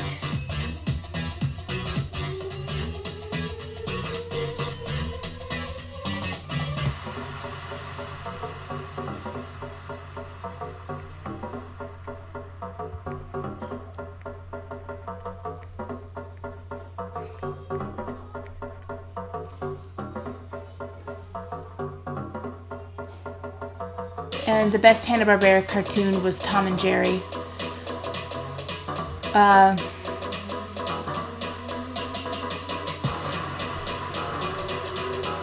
don't really consider Tom and Jerry a Hanna-Barbera cartoon, even though they directed them. It's an MGM cartoon. But Hanna-Barbera didn't do Tom and Jerry when they formed their own studio. It was still a theatrical cartoon. I know there was a couple directors that took over after Hanna-Barbera left. I know Chuck Jones, and I can't remember the names of the other two. Was Gene Deitch one of them? But even the Chuck Jones ones are just not worth watching.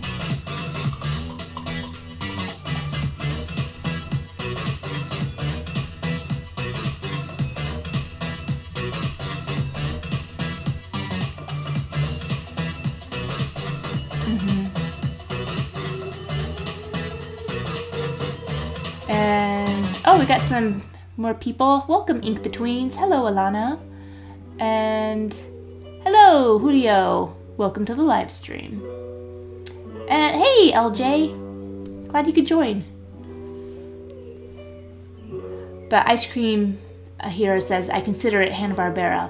I don't consider it to be Hanna-Barbera because Hanna-Barbera isn't Bill Hanna and Joe Barbera. It's the studio. Like the same guys who eventually made Hanna-Barbera made Tom and Jerry, but Tom and Jerry are definitely MGM characters.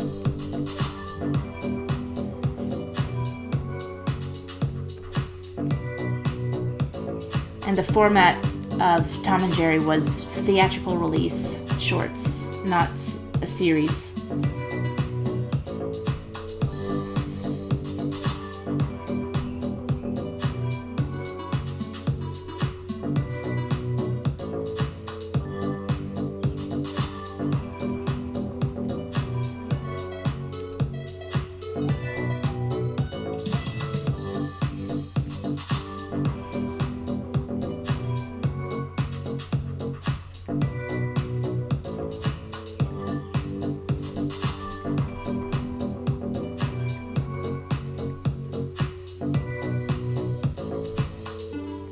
But yeah, Tom and Jerry, prime Tom and Jerry is, yeah. It's hard to find any of the prime Tom and Jerry cartoons that are not awesome.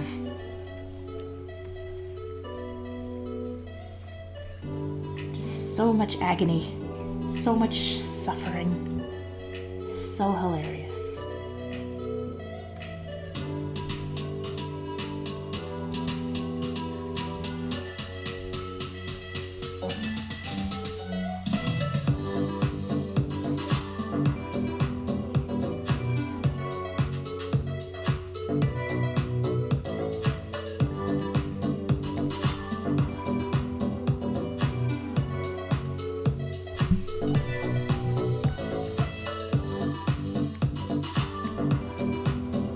Keep those proportions.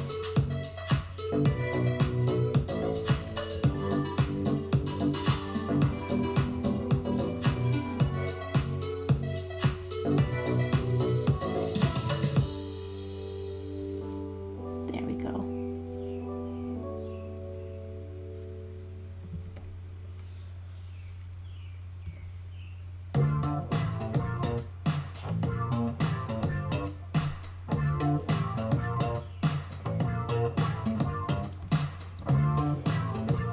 Okay.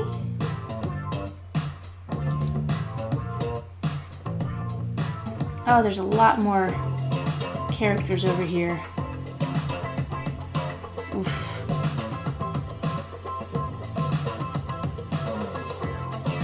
I don't know how I'm gonna fit all of them.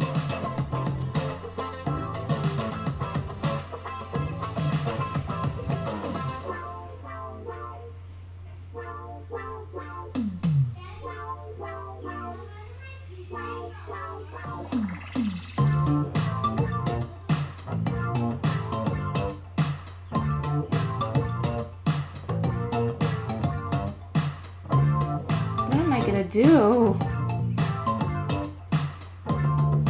Okay, let's turn this off for a second and just take a look what we got here.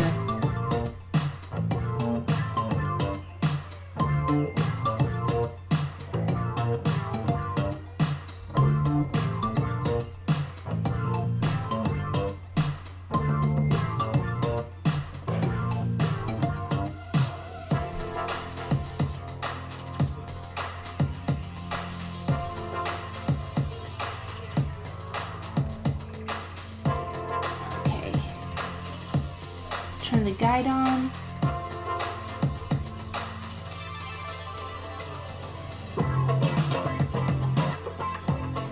I wanted to have a bird dive bombing a cat.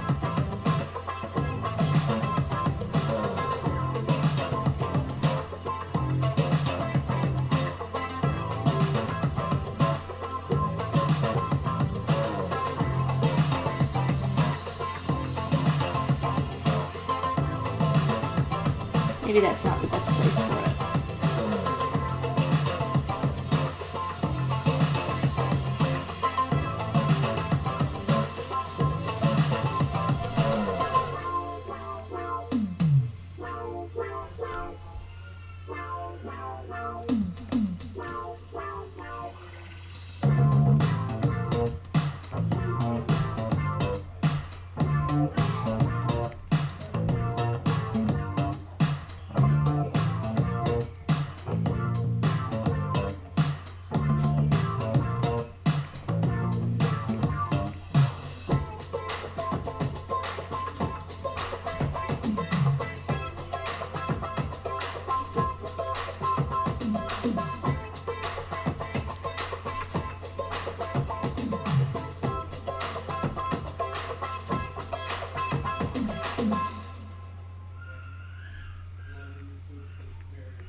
Speaking of Tom and Jerry.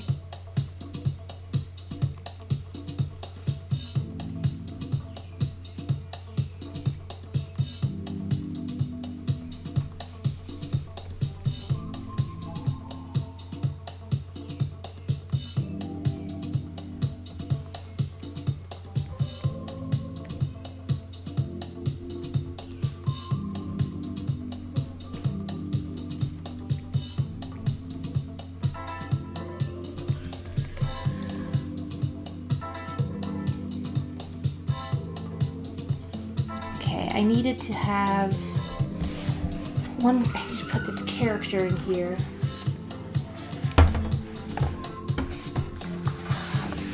This little doggy character.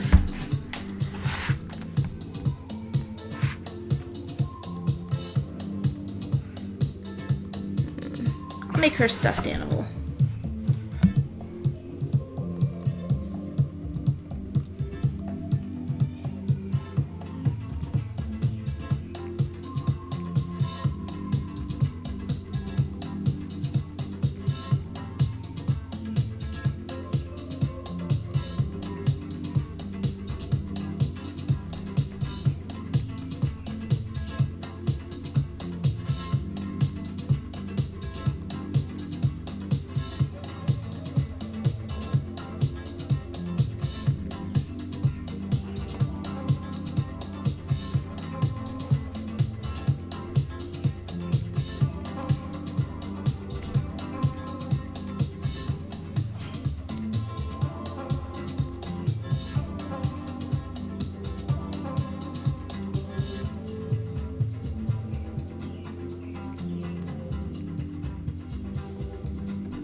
On a different layer.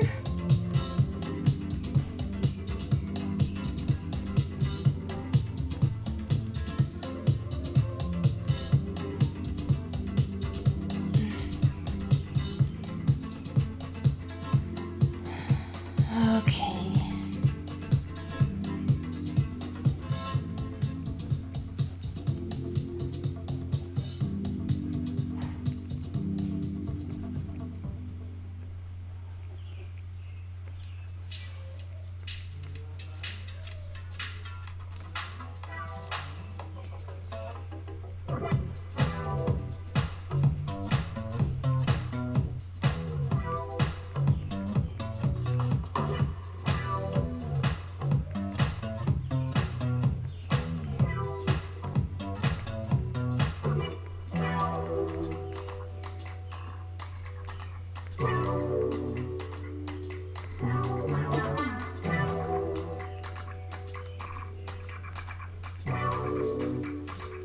Okay, let's see. Does that doggy look like the character that she needs to look like? Wow.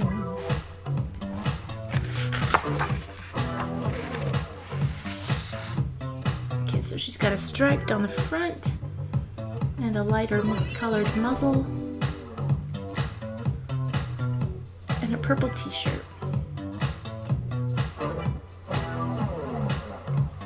That should be good. All right. Let's go. Okay. I can probably scooch her up a little bit.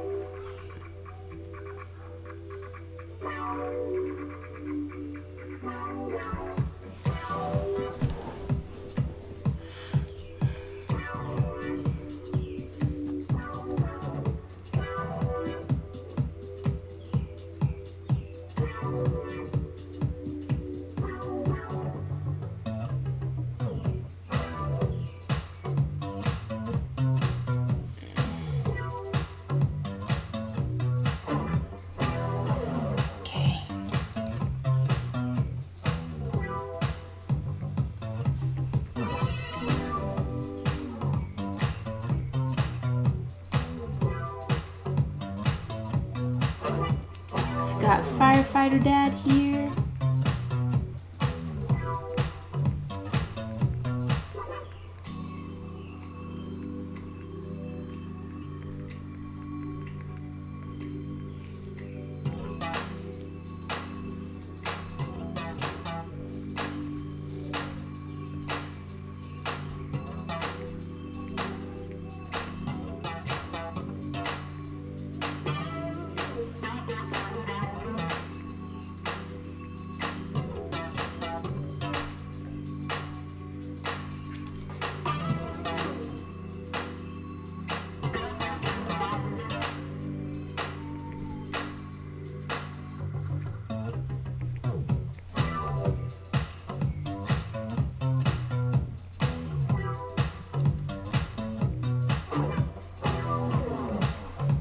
Look up what a wheelchair looks like.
Shrunk down a little bit.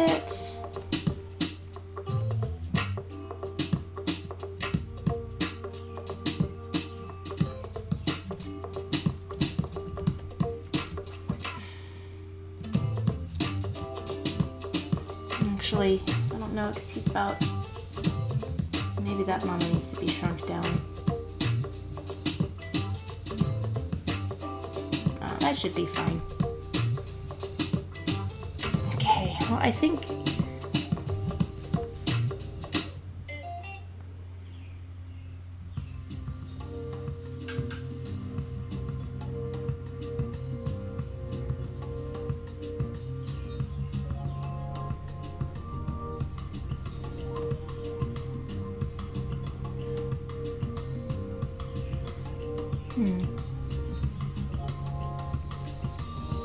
I think I'm getting pretty close here.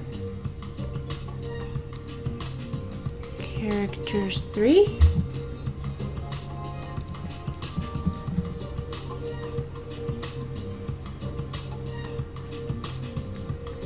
Put on your coat.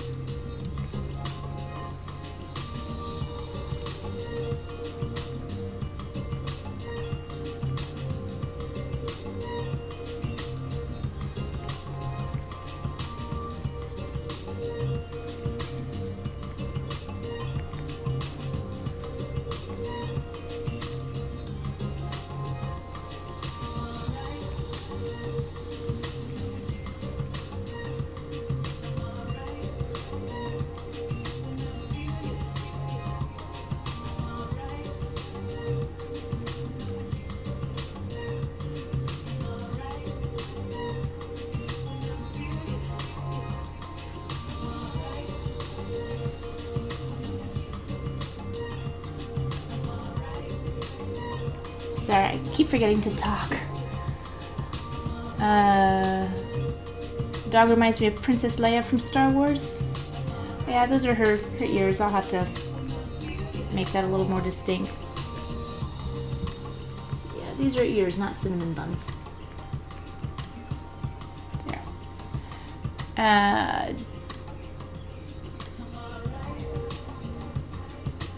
And Donnie says, when it comes to anime, I'm more of a Studio Ghibli person, but also like Nippon Animation's anime adaptations of Anne of Green Gables, A Little Princess, and Heidi.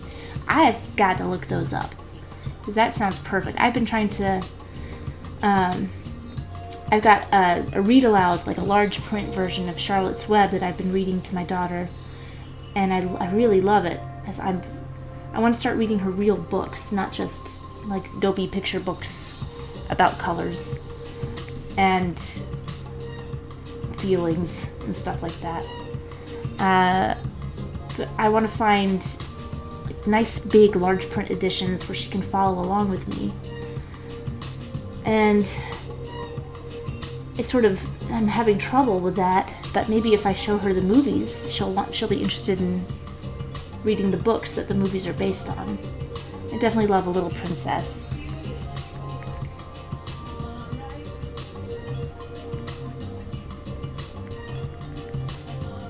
Such a sad story. Heidi, too.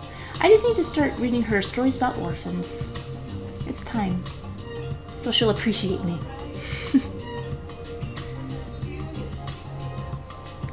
I remember that's how it went for me. I read just... seems like every children's story was about orphans. And I got so scared that my parents were gonna die. Like, that I'm still terrified of the thought.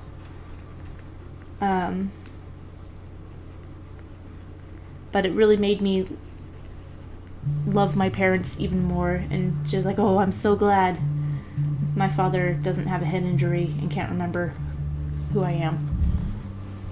Life's not so bad.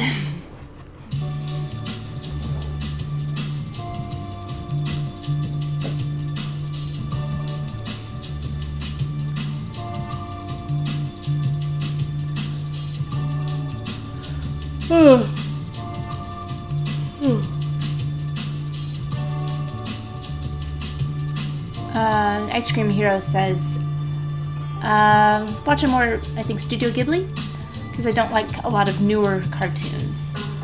I'm sort of in the same boat. It seems like so many new cartoons are just insane. Just, and like I was talking about how Stephen Sondheim ruined musical theater by being awesome. Sometimes I feel like SpongeBob ruined cartoons by being hilarious, because they're still looking for the next SpongeBob. So everything has to be wild and crazy and hilarious, and they forget that, you have to care about the character. SpongeBob is really like an endearing character.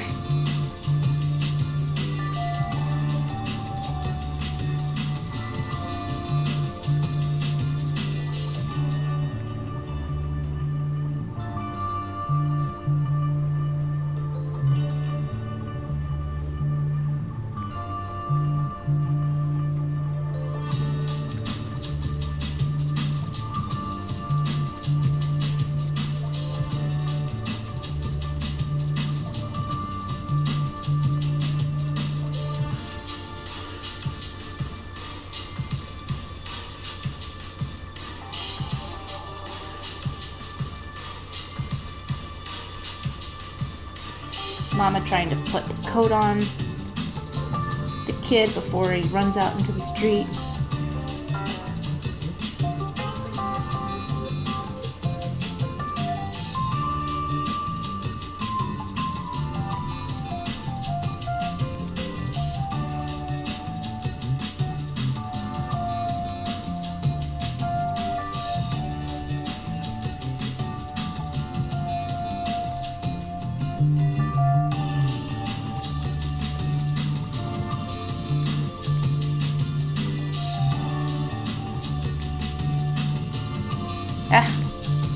What am I trying to do? Joe, focus, come on. What is your goal here? Not this hand coming through the sleeve.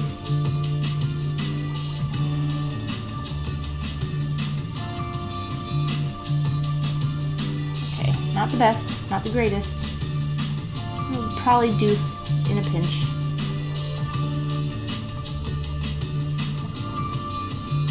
Have another bean head.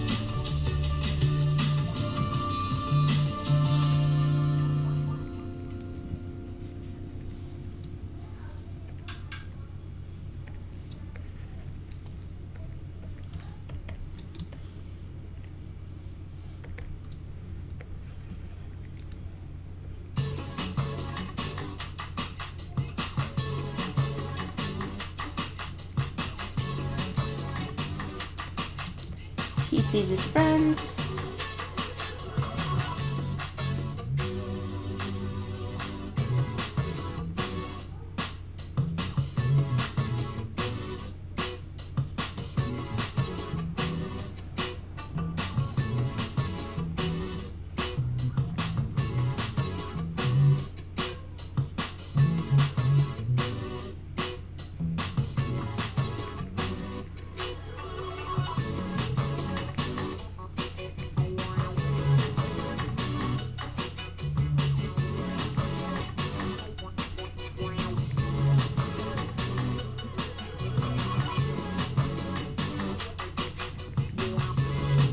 I'm getting pretty sloppy here.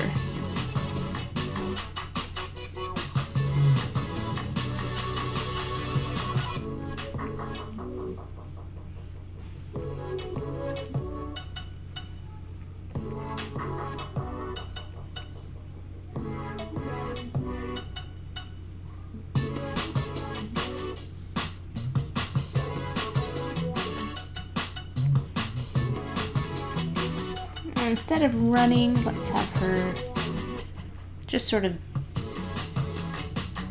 dancing in the puddle.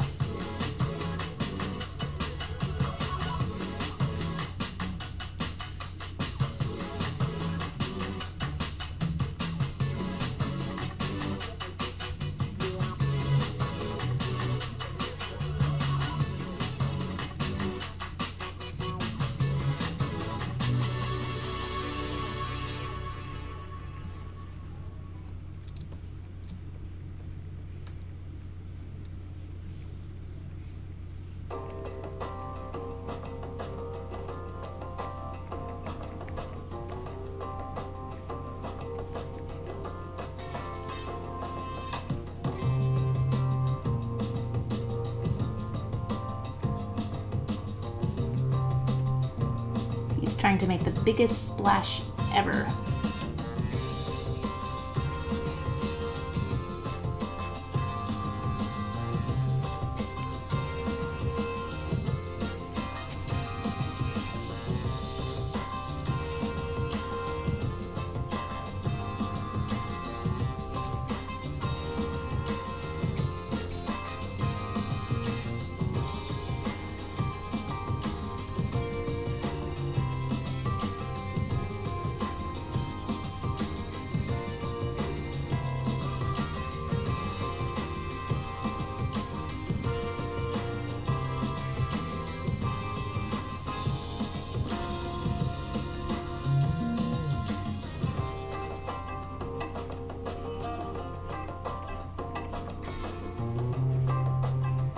He's the one wearing the raincoat. He says, it's fine, I can splash.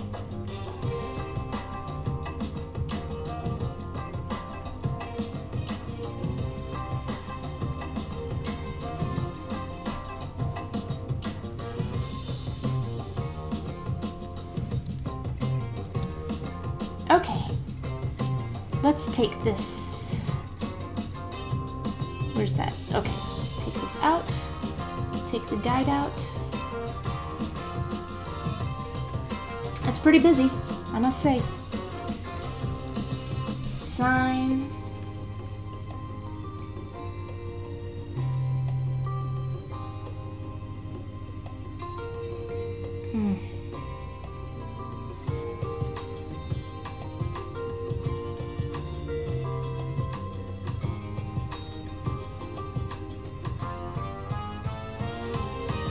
You know, I think for now, this is something I gotta send in before I go any further. Oh boy. Ugh, that was a very long hour. But I'm gonna have to scoot along for now, but thanks everyone for joining me and helping me figure out this beast of a page. I hope everyone is doing well and staying cheerful and staying optimistic. And again, thanks for joining me. And here's the support thing that I will end this with. Support. But yeah, this is the last page, and I gotta button this up in the next couple days. So hopefully the next stream I do will be Total Request Live. Ears open. So thanks again, everybody. I'll see you later. Bye.